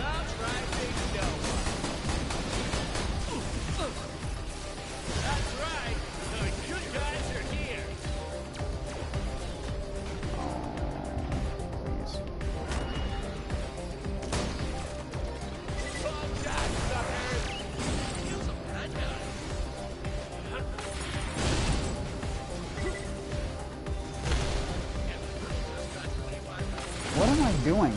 How do I have such a pea brain?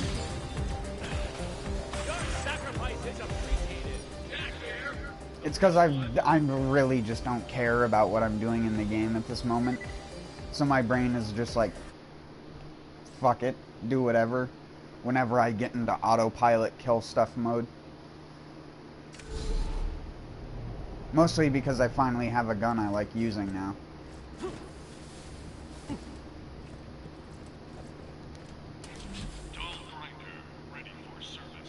You find it, we grind it.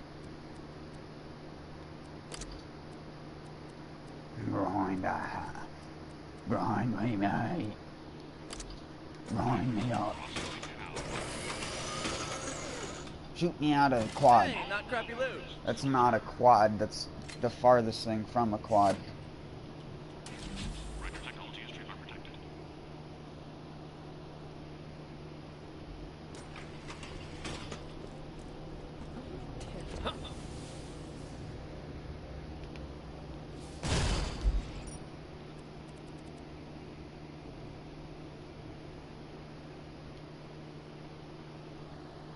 Hey look, it's the conference call. Wait, no.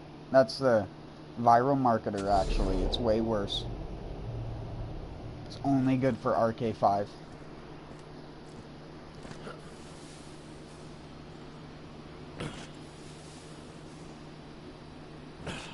And even then, you can kill RK5 faster with the mining laser.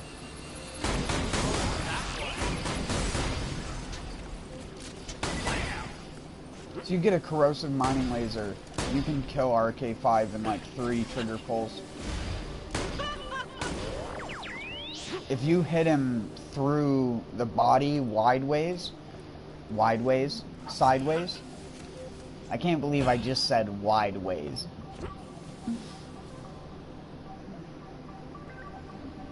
I just had to facepalm for a second.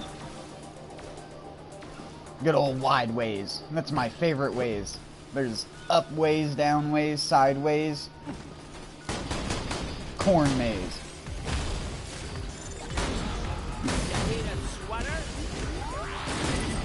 And of course, the best of all, wide ways.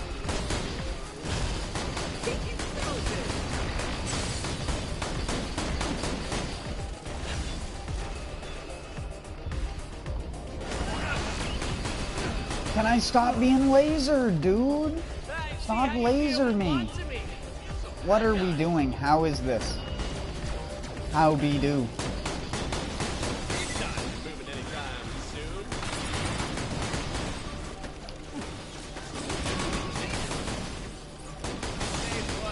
He gets Shooby-doo. Shooby-doo-doo-doo.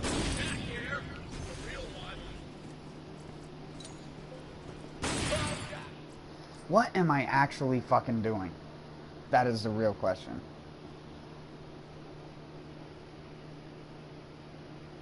Did your mate just nick your fat loot? Start a trade, then duel for it. I don't think that ever happens. You know what I think happens? I think a guy presses the options button, he scrolls down to quit, and then he hits X, and then he hits X. Alright. If we can not be retarded for a second. I need someone to remind me next time. I just forget about it because it means so little to me. What you looking for? Yeah, sure, just Don't come back now, you whatever. Get it out of my inventory. So I can stop being a retard.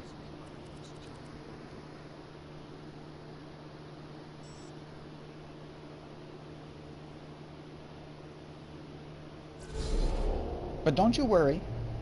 I'll be a retard again. In due time.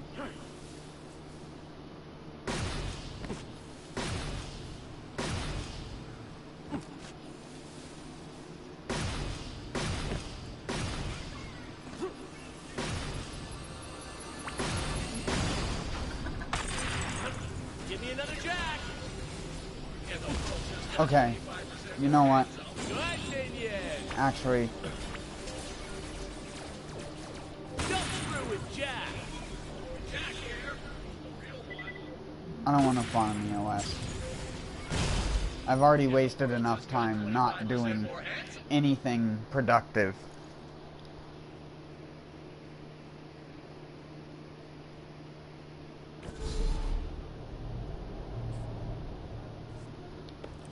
Hello, Sanctuary. Guess who's back from hunting vaults on other planets? Miss us? I'm guys. First Lilith's like, hunt the vault on Epta. And then she's like, don't kill the other vault hunters. Bring back the one chick you found. War is coming. Ooh, you brought back a new vault hunting buddy? No, you don't. Aurelia is the meanest. What's all this about Athena, some guardian, or? I'm Athena. I was relating to present company the story of how Jack rose to power. Why was a DLC like this have to do anything with the story? I really don't understand that decision. You could technically say that that is important story information. I mean, it's where Axton meets Athena for the first time because Athena is such a weird character in Borderlands.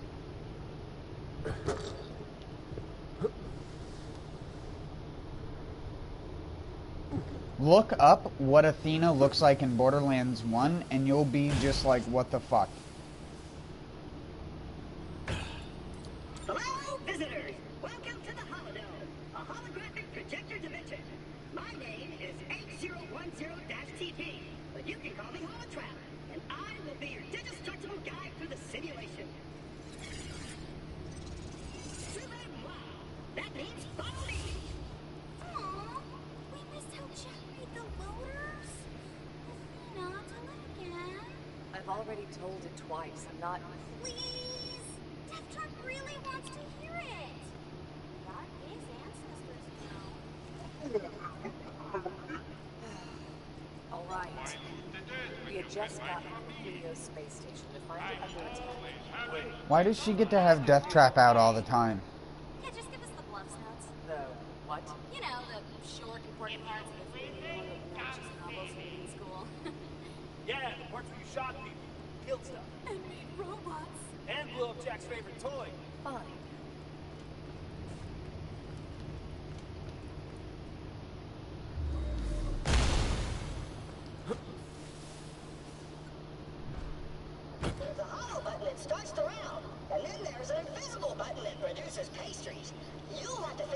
which one is which, but I bet you want the glowing one. No. Pastry button. It's right here.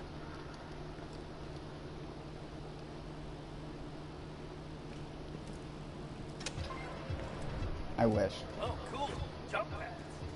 Deadlift was obsessed. I never got to ride a jump pad. The only one who completed was to jump. Yeah, jump pads just kind of came with the whole holiday. Pop. Goes the weasel. Goes the sneasel.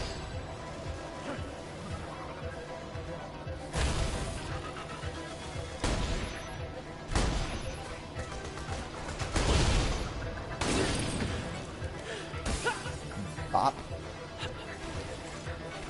Catch him this. Don't do too well. You're making me look bad. Oh, I can get into some money. Leadership.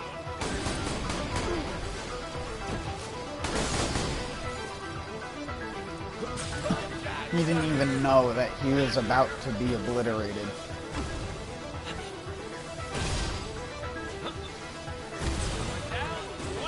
He thought a normal player was coming around that corner.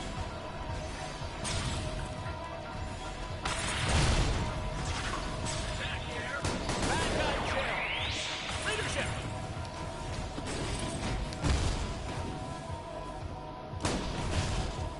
What? Oh yeah, that's right. You dangus. I freaking hate heights. Crazy weather around here, huh? Bye.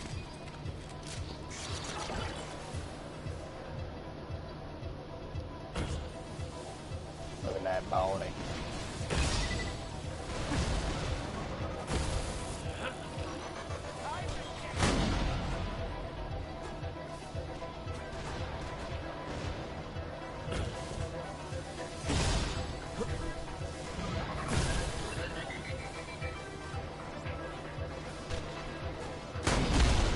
That was terrible. Your whole family should be ashamed.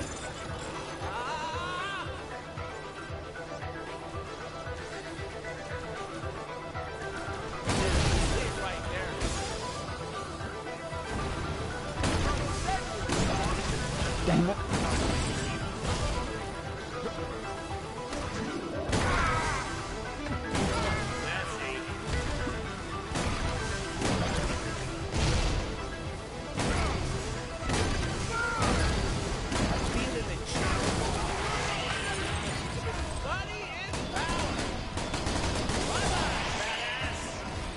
Bye-bye. See you later.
What? You can't cartwheel in the air.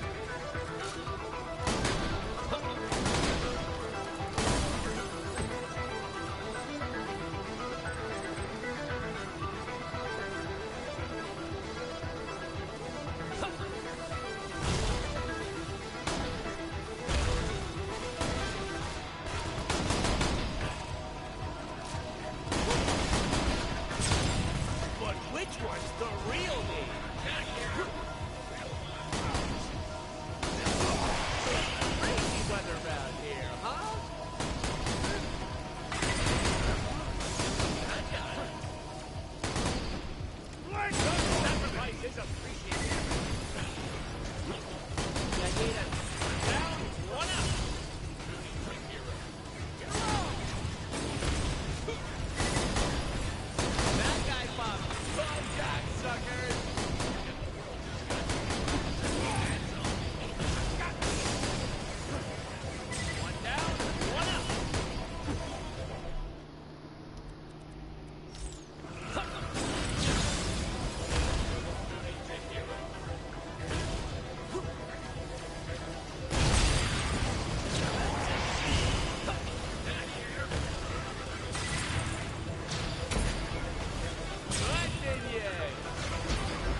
Nice.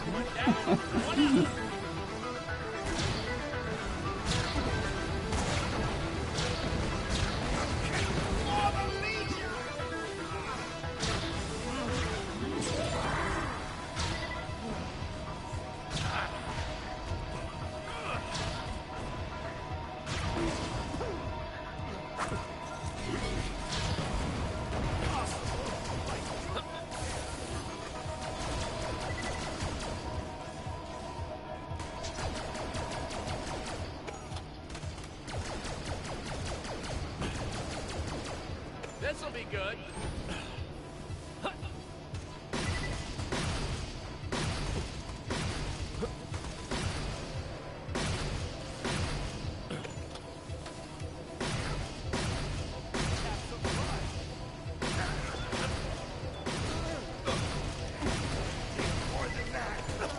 Oh, it's good.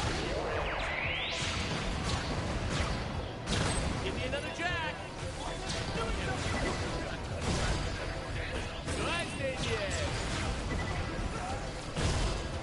One down, one out. Good Indian. Double friggin' trouble.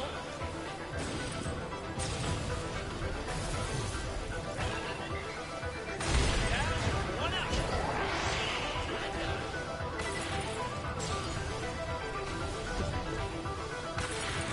Your sacrifice is a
Holy shit, I'm fucked.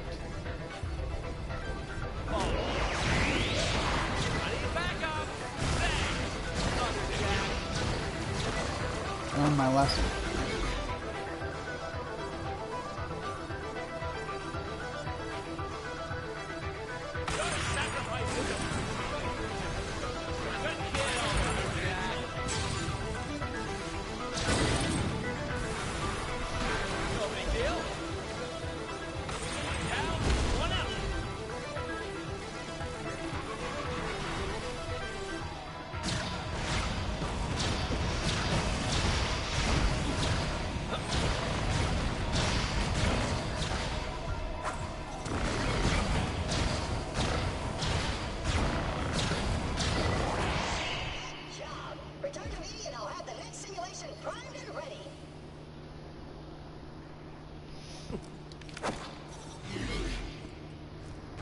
I need to remember that I can also use this as a thrown reload weapon because it has so much fucking damage. Like my new chassis?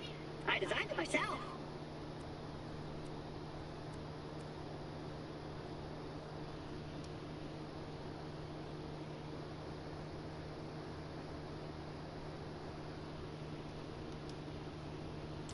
Please return to the arena.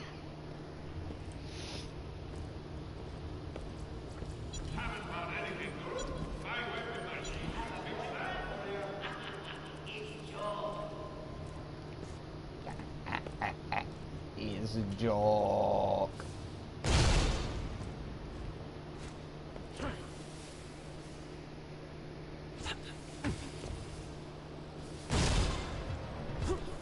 After we made it to Concordia, we have to track down the Janet. Yeah, but what about the robots? We had to build a basic Oh my boy. The Lost Legion is supposed to be hiding out on the moon back then, aren't they? Are you gonna let me tell the story or not? Leadership!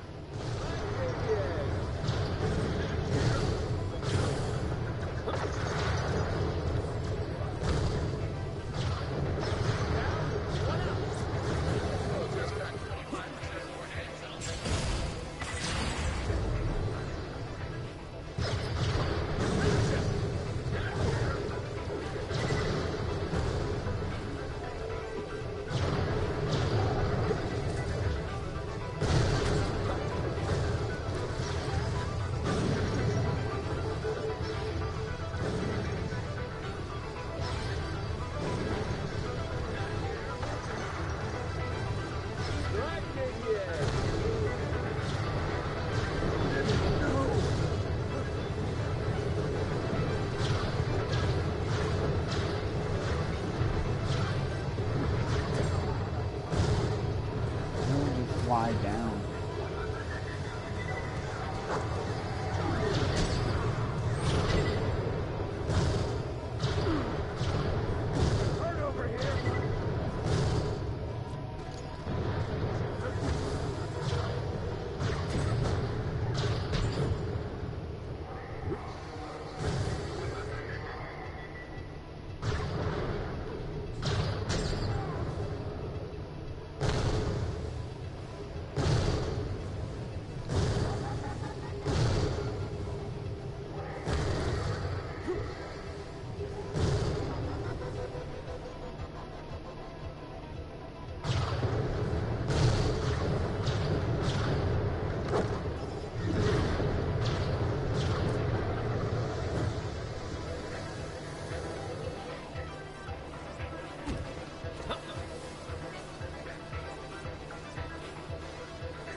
No, not a turret. The turret is the deadliest.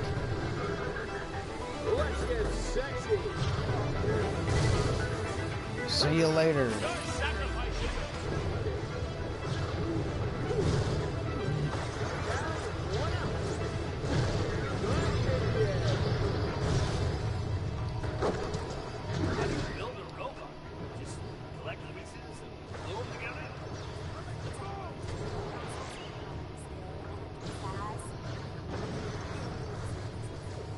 We had the help of Vlad's scientist. We also had a top-of-the-line liberty AI. What? What happened to her? We had to erase her. I never. Never, never, ever. Don't be alarmed, but I found a background program called Moonshot.exe. I think it moonshots letters in from Helios. Maybe. I don't know. Want to give my turret a personality?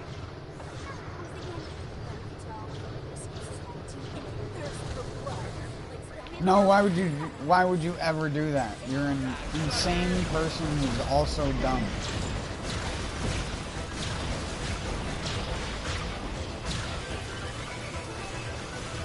That guy.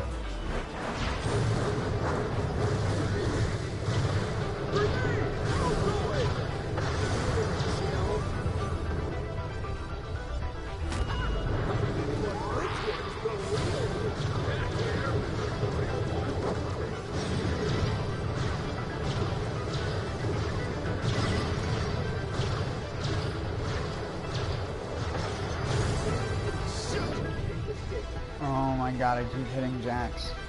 Please, corporate benefits leadership. Corporate benefits leadership. No, there's an invisible wall there. Oh my god. Thanks, terrain designers.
say, check that out. Kaboom!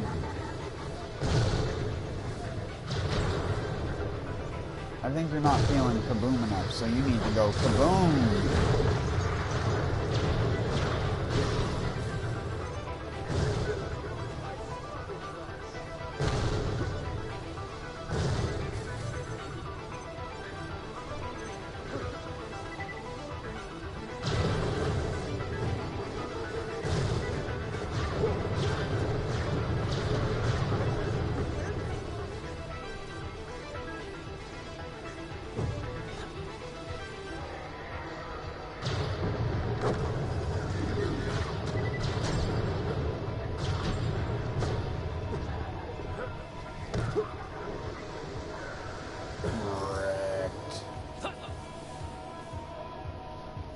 Dustin.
That was a sweet aim circle. That looks snazzy.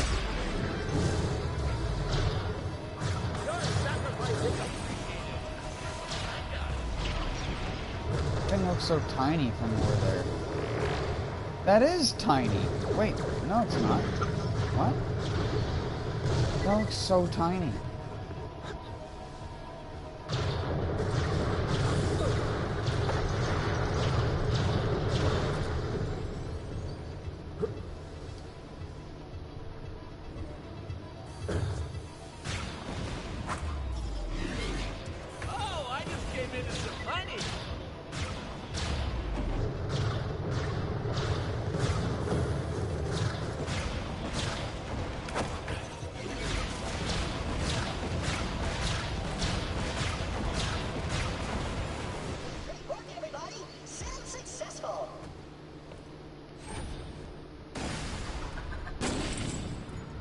Ow.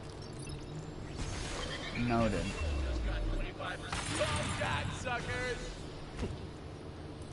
So, if I'm see-through, can please return to the arena. How about that, TT? You're descended sort of from a badass military AI. You can always trust the Lilith said something about Guardians being robots too? Is that true? Yes. From what we know about the Iridian Guardians or Wildlands, Settle down there, Jax. perhaps made in the image of the Iridians themselves, but not. I don't need a circle jack right now. Maybe later. Designs, though. How about those doll power suits? Imagine if I could mount my turret on top of one of those babies. On one of those babies, because all I care about is my turret, because that's my gimmick, is a turret. Hey, Athena, who was that You know that? guy again? He was one I of the like forces turrets. rescued. We needed their help to steal back the TPS station defenses. You know, my character's name is Axton, and I place a turret.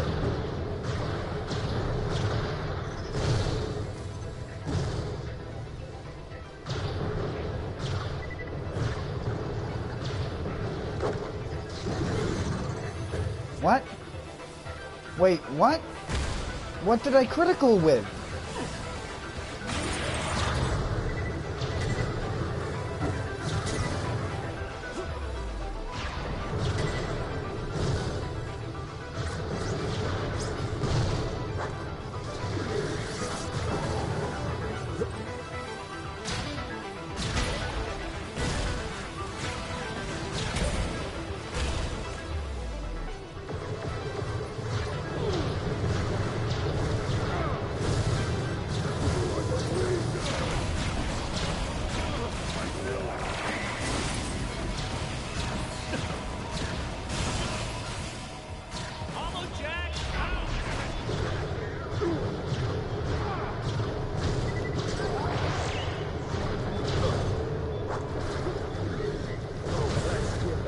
Oh my god, you're not.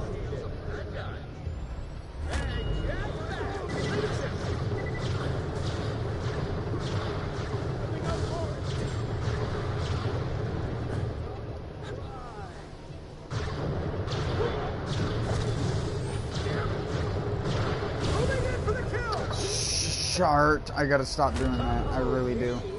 My second win timer is gonna be.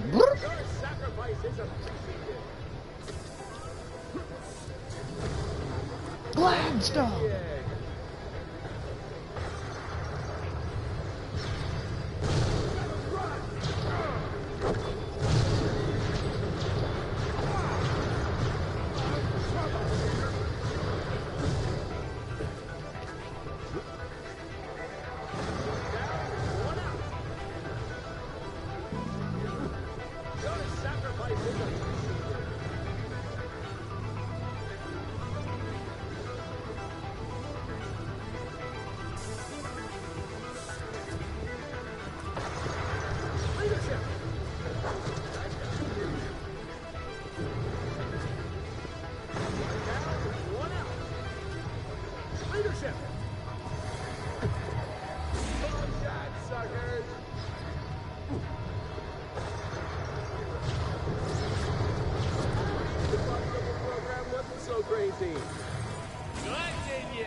Oh my god, no.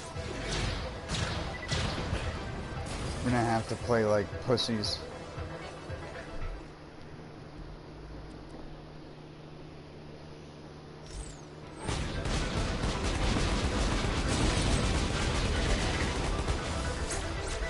Holy shit. Never mind.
Wow, nice hiding spot, bud.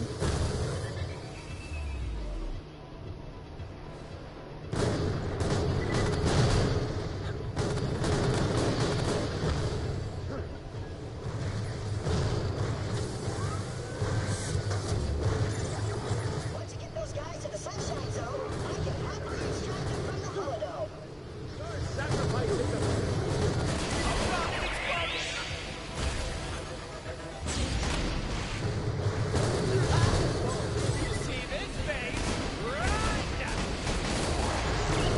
More like you see this gun you run, bud.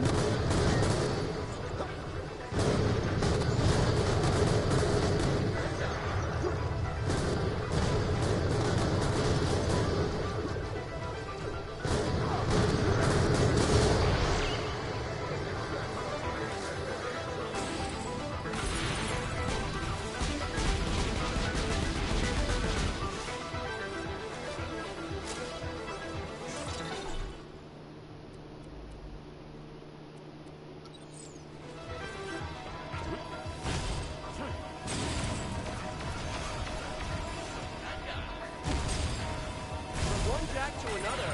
Well done. Welcome to the money zone.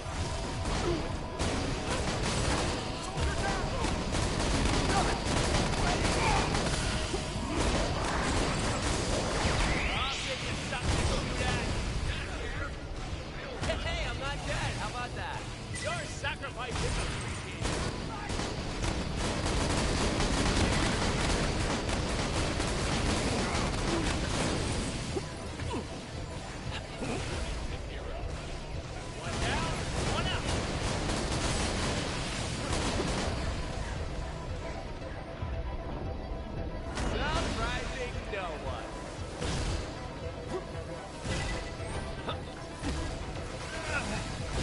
Holy dog shit.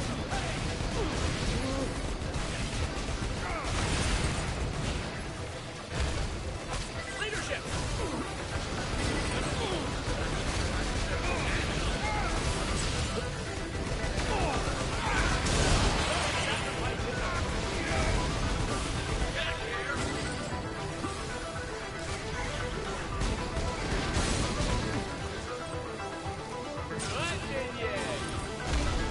Just fucking turn the corner and get face fucked by a rave. Do do do do do do do do do do do do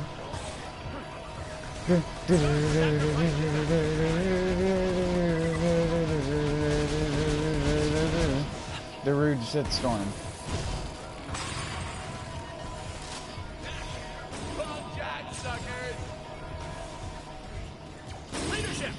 Weed.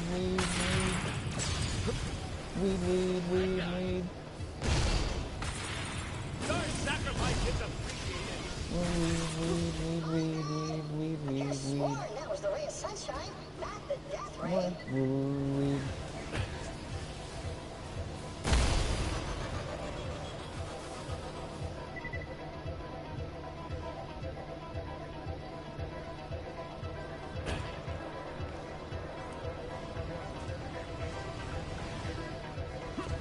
Hey, long duck dong.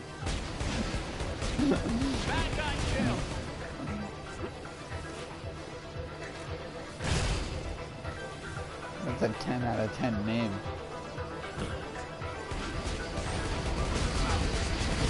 I still love it every time I see it.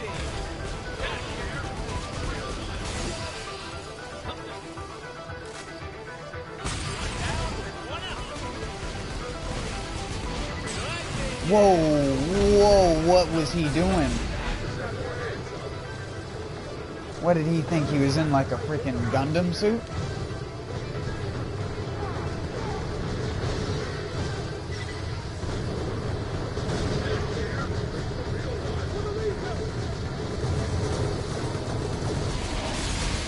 Stop being immune to being frozen.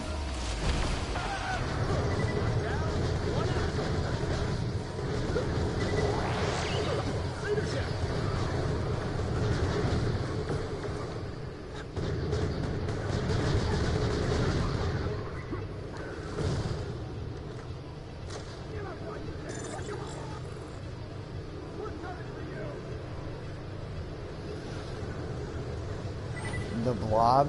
No. Sounds like such a vague title for a movie. Whoever made that must be thinking back on it now like, yeah, I'm the person who has the movie named The Blob. It's like The Thing. It's like such a used word, like anything could be a thing, because it's a thing. I'm a thing.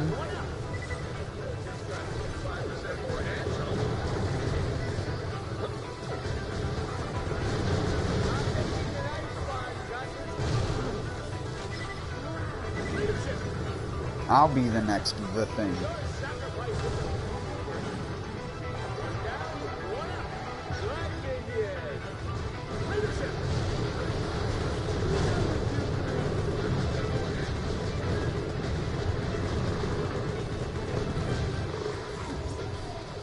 Stay frozen.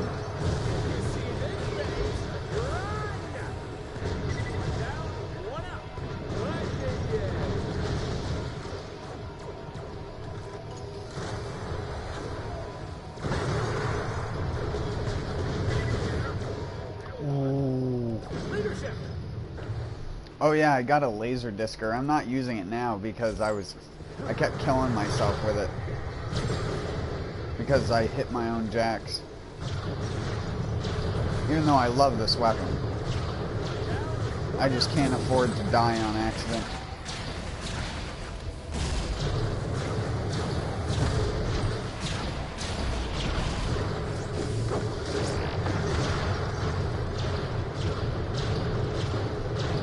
And honestly, because outside of being able to do this, the spitter is better. I shouldn't have did that. Ooh. He's a god.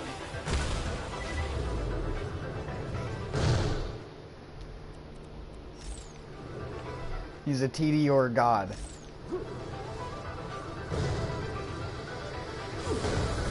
Oh, come the fuck on.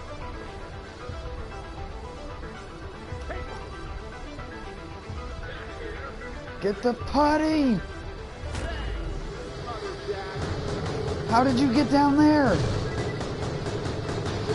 Stop shafting me, bro. Your sacrifice is appreciated. Leadership! You know, I have a hard time thinking of things that make me, like, absolutely terrified. Honestly, I had scarier dreams than movies I watched. Scary things for me were, like, loneliness and shit like that when I was a kid until I, like, grew up out of it. But I think every kid has that, because that's, like, the whole point of being a kid is that you're not ready to be by yourself, I guess. A kid sort of has an innate fear of that. One down, one up. Go! Come Jack, suckers! I don't know, Remember, return to me and get I guess you could say I sort of had movies ruined for me at a young age because I was told that everything is a setup. It's all just set up and it's not like real life, because a good parent teaches their kid that so they don't get the illusion that they can do dumb shit that they see in fucking cartoons or whatever. I mean, a smart kid will assume they couldn't, but you have those special couple that, like my friend Hyro. I was playing Absolver with my friend Hyro that you see on this, and no joke, the dude, without us even talking about it, he comes, he like says be right back for a second. And apparently while he was be right backing, he did like one of the stupid Absolver like drunken style moves and like gave himself whiplash.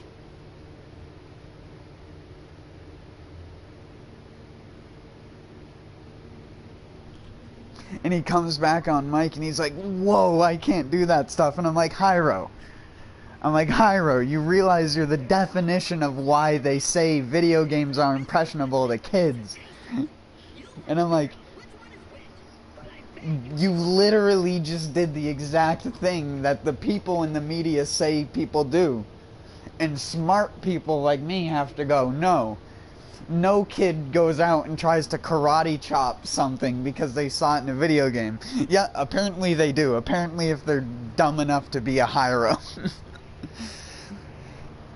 That's not me shit-talking my friend. He laughed about it too when I brought it up. Because he was like, yeah, that is pretty bad.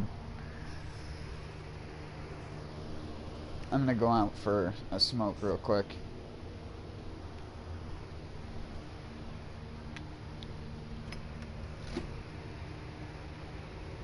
Sorry.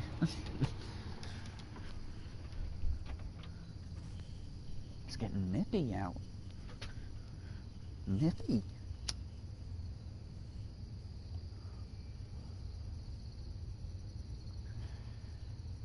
It's 58. At least according to my shitty mercury thermometer. That button is on loan from the Tord Corporation. It may or may not explode when used.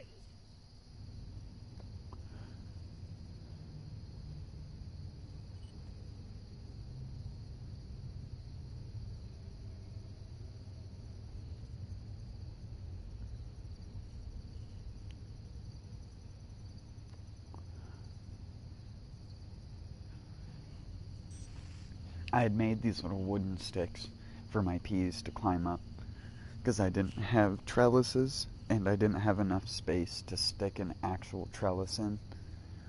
So in order for the peas in the containers to do stuff, I had these metal tomato cages, but I didn't need the entire length of the pegs that went into the ground.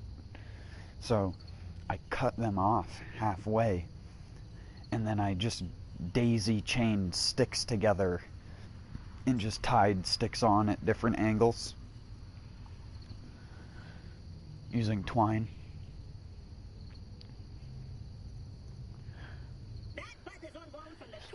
And the reason I mention this is because you always find unintended purposes for things that you make if you just make stuff out of random shit like I do for your garden.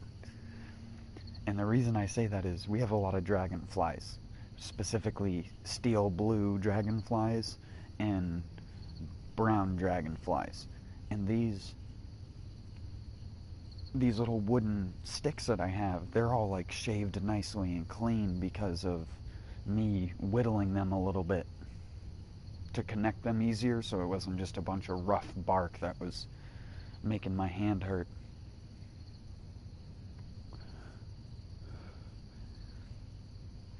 And the dragonflies, I didn't know this, the dragonflies actually like to land on bare sticks.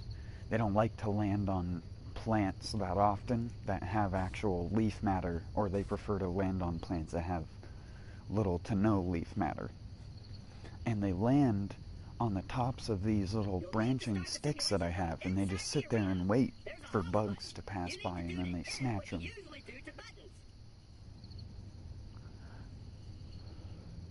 It's really cool to watch them. Again, I never intended it to be a dragonfly perch. It just happened to be the way that I made them, that they like it. So you'll regularly come out and you'll just see this giant steel blue dragonfly on the side of one of the sticks that the peas are climbing up.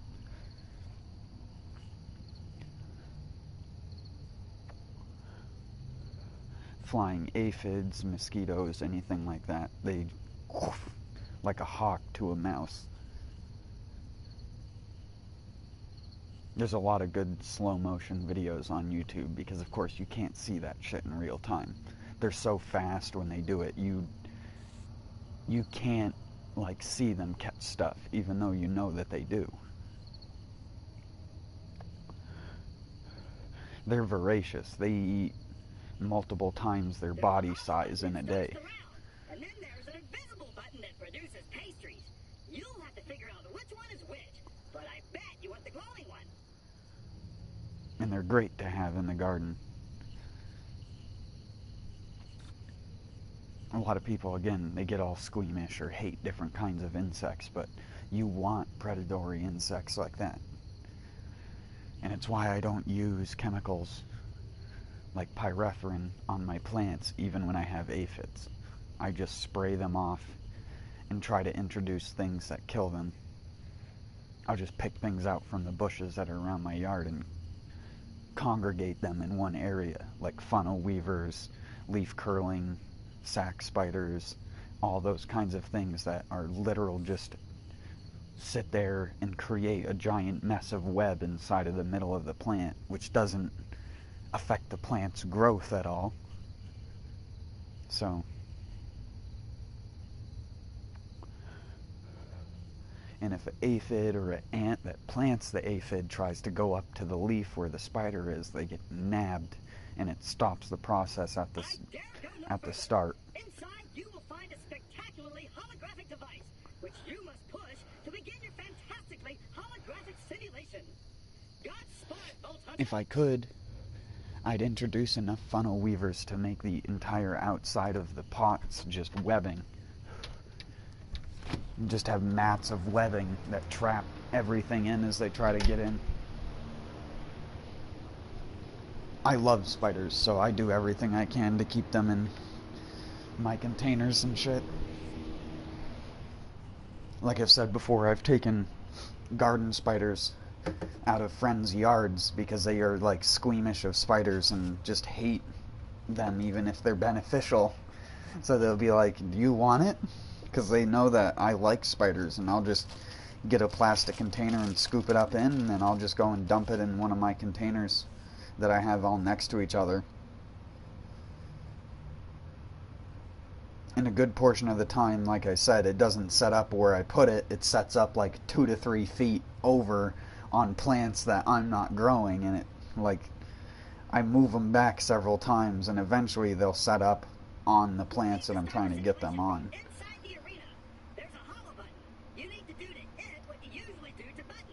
I love the garden spiders.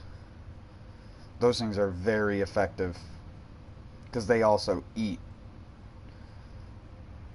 very consistently, unlike a lot of other spiders, and can molt really fast. They go through multiple phases of molting within weeks if given the proper food. As soon as their fangs harden after they molt, they're eating.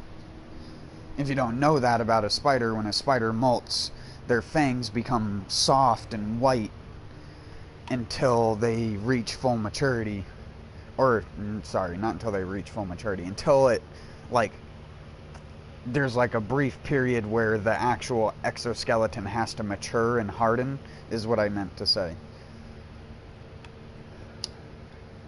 And the fangs are part of the skeleton, so they also become soft when they molt. Don't ask what happened the last time someone pushed that button. It was messy. But you'll be fine, probably.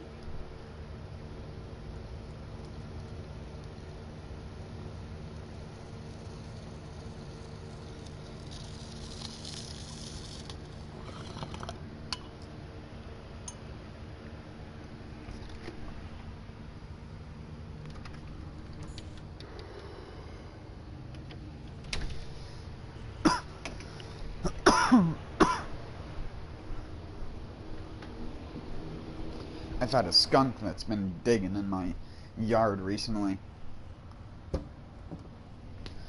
Hasn't dug around any of my plants, but it's ripped up giant holes in the yard. I mean, sorry about that weird cough sniff.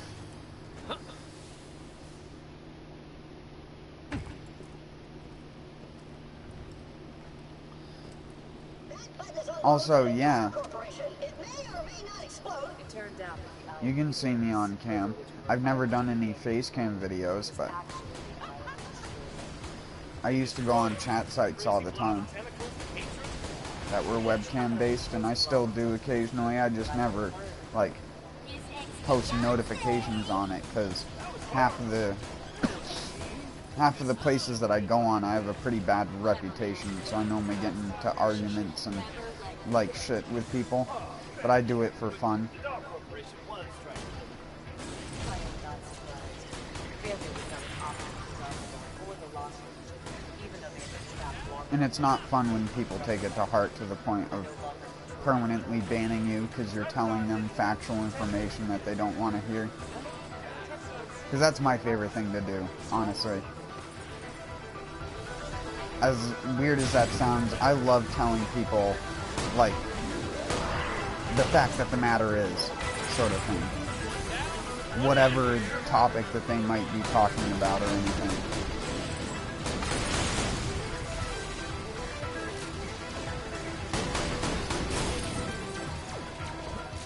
People get into this, like, fairy tale land when they talk about things, as if there's no, like, realism to it, and it, like, bothers the fuck out of me.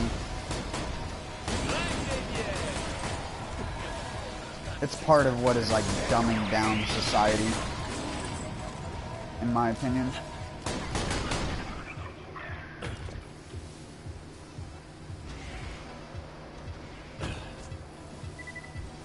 People that can't handle real information or don't want to hear like the actual solution to problems, because the actual real solution to problems is not a good one.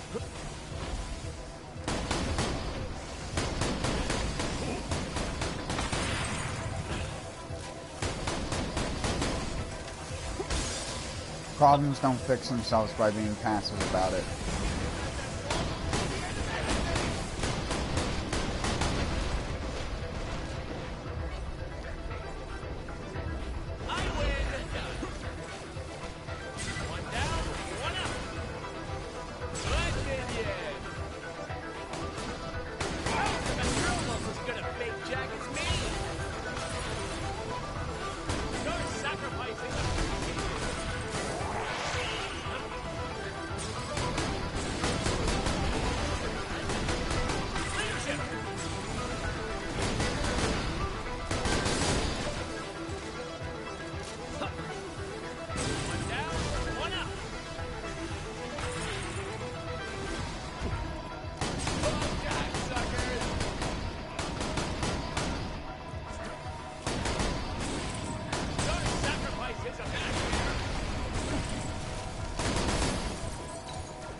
Bye.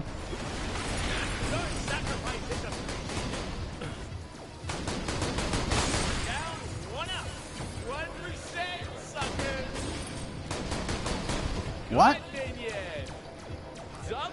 What the actual fuck? He was gonna slowly get back onto land because he got frozen in the air. That's so horseshit, dude.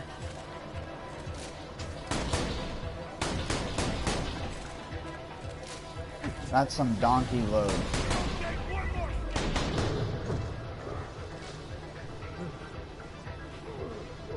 Bap. Where was that?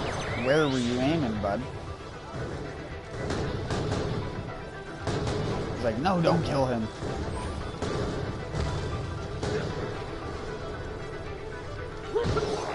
Bop.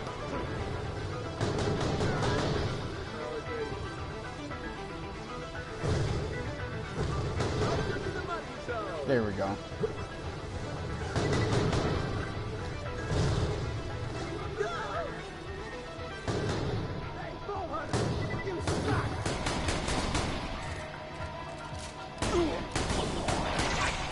Dang.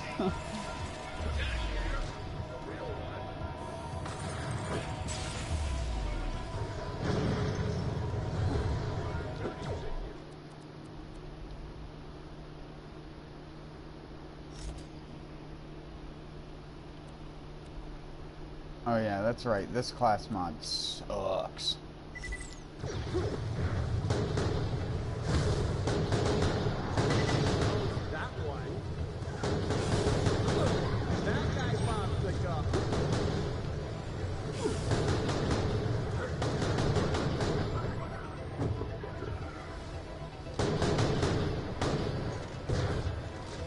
Go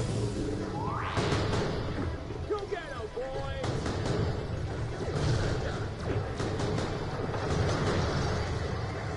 One down, one up. Got a badass. Leadership. One down, one up.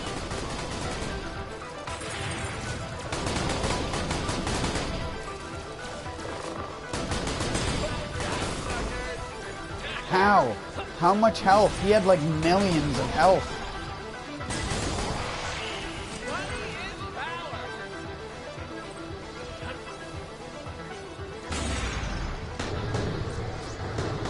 I was hitting for like 400 to 500k on criticals.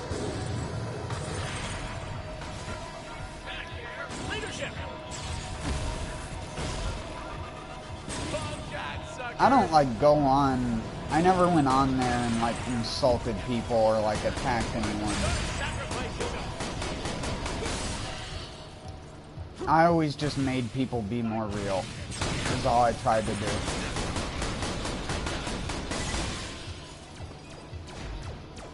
And of course just help people who ask stuff.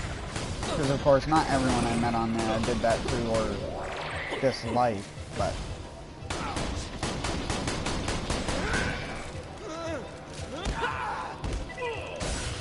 It's hard to teach people stuff when they don't want to learn.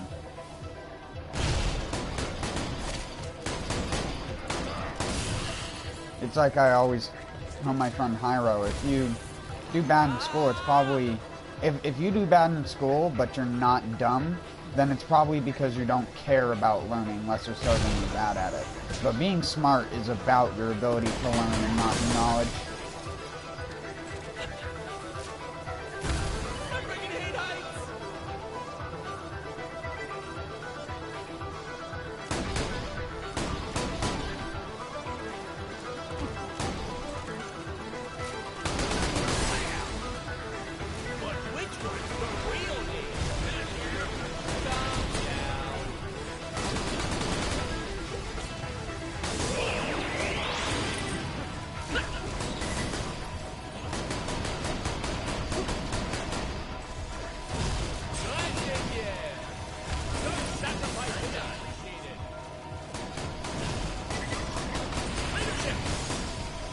That's an awkward position. Missionary.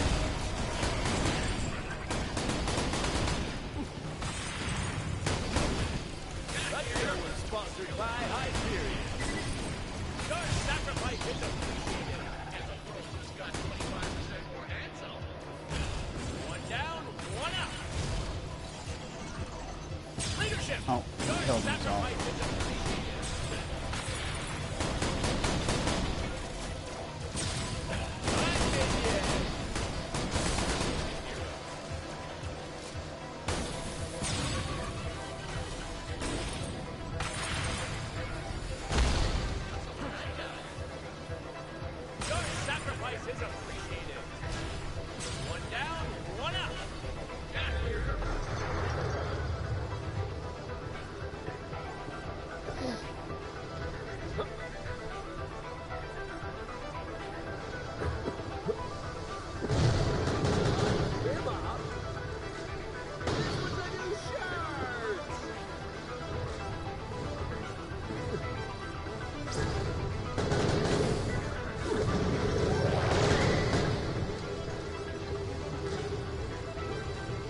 No, I'm dead. No, you fuck. He's not moving anytime soon. And that's that. Multiply prettiness. Hyperion forever. This is the only gun I want to be fully loaded.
Jack don't need no jacks. Jack don't give a jack.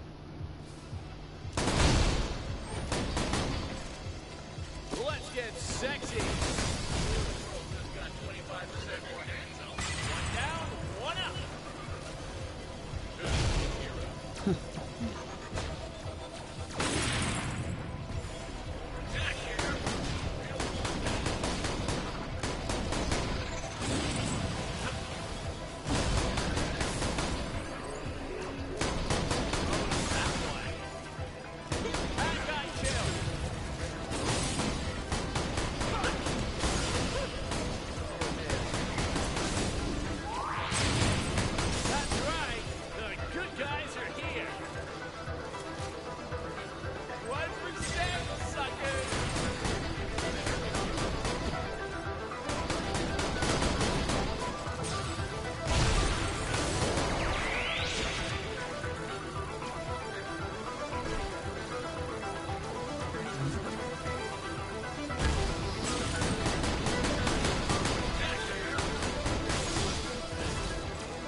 Well, I mean, school, in a sense, technically is always repeating info, but it's the way that you teach that repeating info that matters. It's why when I try to teach people stuff about gardening, it's normally principles. There are many other people who do that same thing. Start with the basics and then you can get more advanced once you know what you're doing.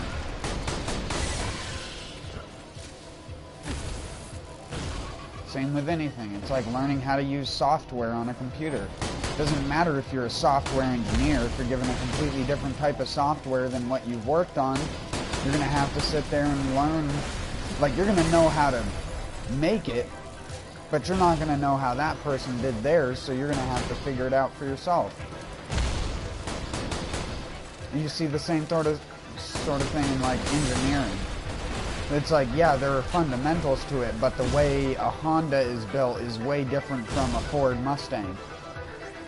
And shit like that.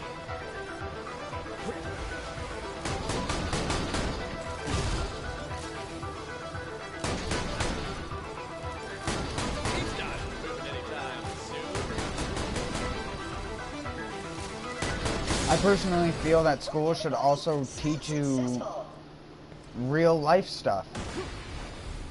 What taxes are, how to do them, how to file stuff correctly. Like, valuable information to people that they don't have to go out and look up. Nowadays with the internet it's a lot easier, but of course that used to be a completely different story. And the scat says, please return to the arena.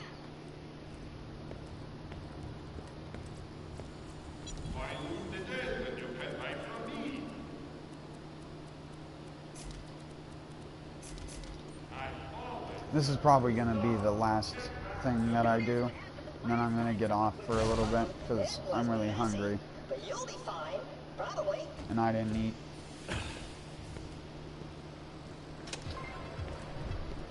That's when you got to Vault, right? Sure. So, Vault can pretty much have anything. And I might be back on later, but I'm no promises.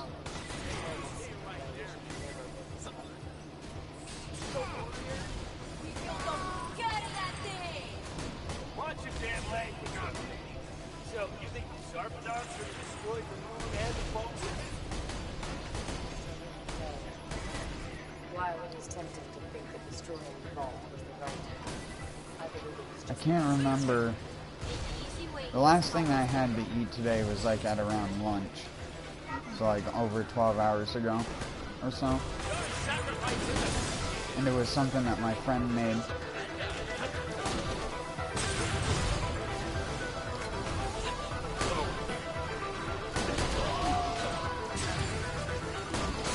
I can't remember what it's called. I think it's called like grenade and oil down or something like that. We couldn't use their traditional ingredients because of course where I live you can't find like fucking breadfruit. You ain't gonna find a breadfruit anywhere around here, not even at the fanciest of markets. Don't screw with Jack. Your sacrifice is appreciated. Nice Indian. Yeah, you stay right there, mister.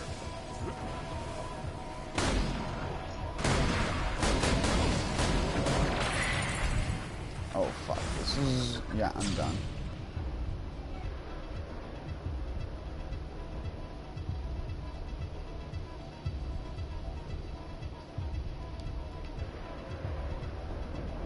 Wow, I didn't last long now, did I?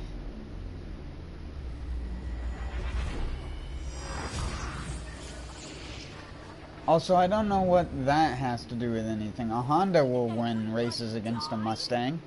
It's called autocross.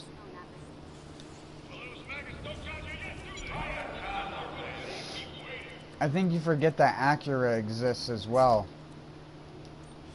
Things like the NSX that became like professional race cars. If you'll return to the arena, I will reset your situation for you. Hondas themselves aren't fast, but their older cars are just rigid. A little bit of tuning and a roll cage to stiffen up the upper body of the car, and it rides better than most things that you drive. And again, they handle a lot better because they don't have excess weight and have to rely on anti-sway bars and good suspension to even be able to handle properly.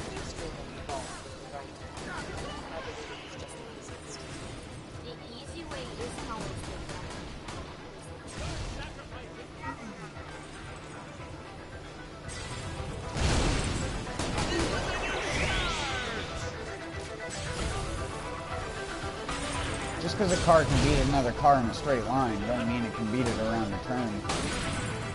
Wheelbase is a huge thing in autocross racing. That's why they don't use things like Mustangs. Not unless it's one of those weird coupe ones that are smaller, but like the SVT Cobra, that aren't quite the size of the bigger Mustangs, like the Bosses in the old 1960s ones. My mom actually used to own a 1960, I think it was a 1967 fastback. It was either 1967 or 1968. Dark blue.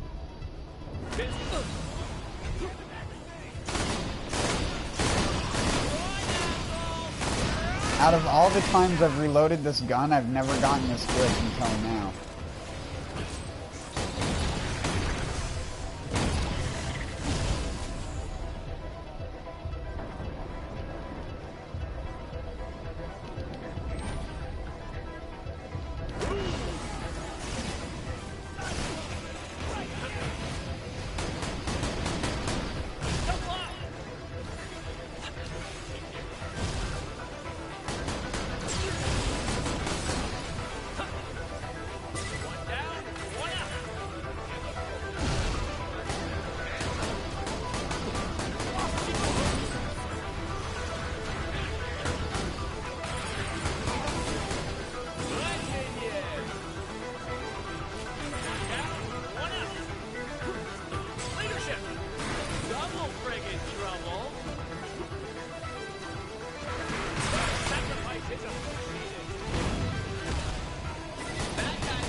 And I don't mean to make that sound like an asshole thing either.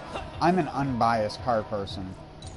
A lot of people have their biases. A lot of people make the dumb memes where they're like, blah, blah, blah, blah, blah, my car brand versus this other car brand. I'm a realistic person. I've seen cars of all brands break down, within months of being bought brand new, and I've seen cars of all brands last incredibly long periods of time as well. I've seen cars with engines that rot out of the frame before the engine is even like remotely cooked in it. And that shit just goes and sits in a junkyard because the frame's bad, but the engine would still run another 500,000 miles, no problem. You keep the oil changed in a lot of those small engines like that. Never crack the seals. The engines will run forever. As long as nothing gets inside of the oil and starts causing additional wear.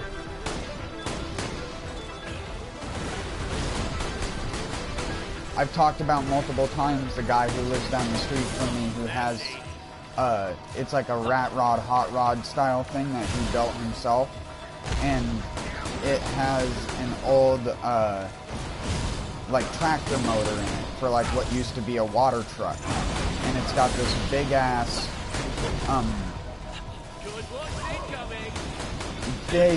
big normal petrol engine. It's not diesel, but it's a high torque engine the way that it's set up. So even though it's gasoline, it generates only like 170 or 200 horsepower or something like that. But the torque is like in the 600 to 1,000 range.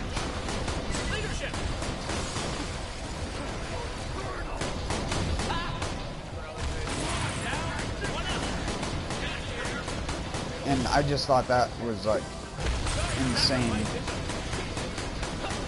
And the motor, he's like, I have no idea how many miles it has on the thing.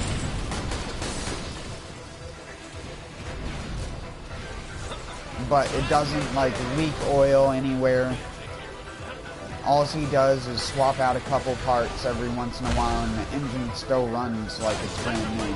Sounds like just a gnarly old tractor with the like flap on the top of the manifolds, because it has like the hot rod style manifolds coming out the side of the engine, except all the manifolds have the little mini tractor cap on it.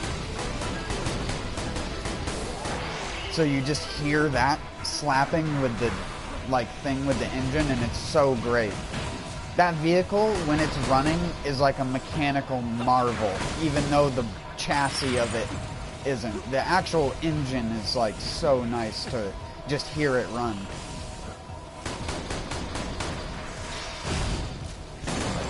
Also because of the way the transfer case works on the vehicle, because of how the engine, of course, being a rare, like, or not rare, but not very common truck engine from like way back when, finding a transmission for it is like nearly impossible.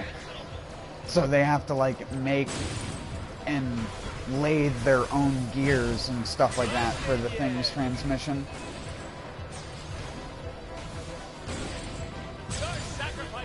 Because they couldn't find an aftermarket person who made the parts, and there was no like, without paying a lot of money, there was no anything that they could do to get new gearing for it, because that was one of the things that they had a problem with on it. I was talking to the dude about it because I was very interested in that vehicle. He says he always gets people that are asking about it when he's out there working on stuff. Because he has a bunch of other things in his yard. He's like one of those people that just create shit.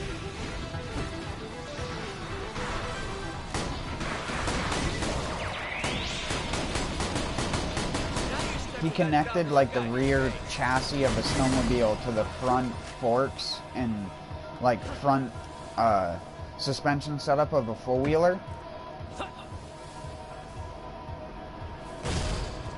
And he did that so he could use the all-wheel drive, because it was a shaft-driven all-wheel drive four-wheeler.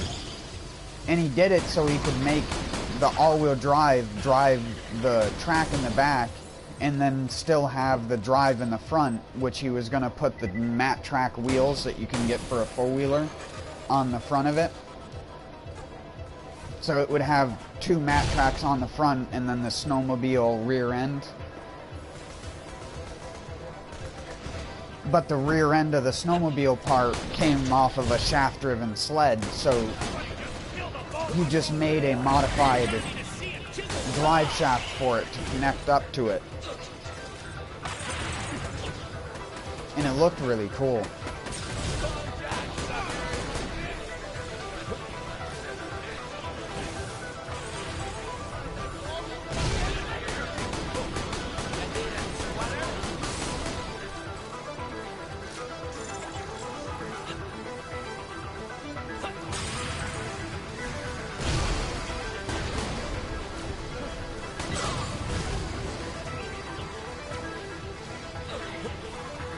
But that tractor car is like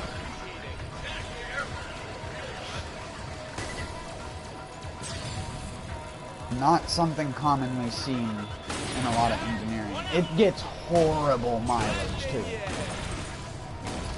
The guy said it's like, if it's running cool and it's not having any problems with cooling, because it doesn't like to run cool when it's over 90 degrees outside. Because they were tractors originally built for like cooler, at least that engine specifically was built for cooler climates. And the way it's set up, you can't really put a big ass cooling system on it that isn't just a giant fan. So, in really hot weather it runs like dog shit. But if it's like 60 to 70 degrees out, you can't stop the thing. If you just put like your foot down on it a little bit, you could, it doesn't matter what the thing was hooked up to. If you beat like a piece of wood into the side of your house and put a little chain thing on it, it could just rip the side of your house off with how strong of a pull that vehicle has. It doesn't spin tires like crazy, but it just like would yank the absolute fuck. Like, you could not stop that vehicle in motion. It probably weighs like 6,000 to 7,000 pounds as well, because like I said, the entire frame of it is handmade out of old frame rails from light poles. The solid metal frame rails.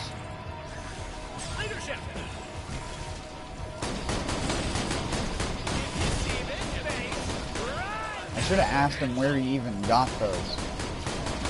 He's like, where the fuck do you get frame rails for like light poles and power lines? I guess when a power line goes down, and if you're a part of a company that takes that shit down, you can just snag some shit because you're going to throw it away anyways. Or it's going to get returned to the company to be repurposed.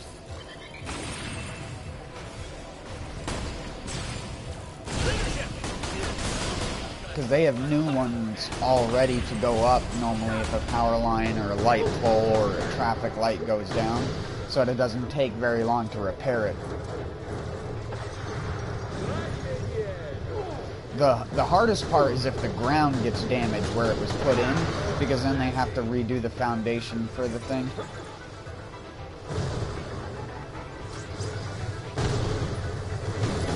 The concrete got cracked or whatever.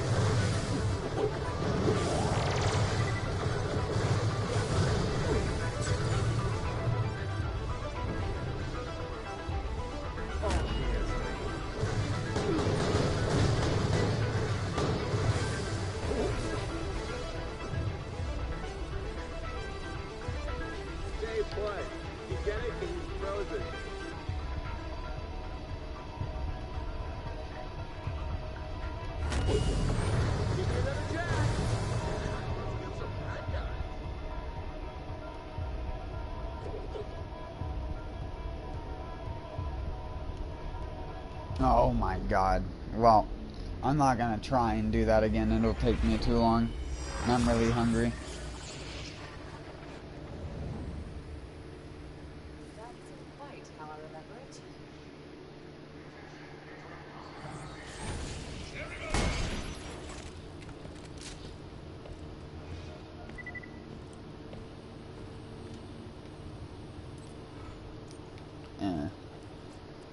Whatever. I'll be back. Fuck, I almost just yanked the cord out of the PS4 again. I always fucking do that.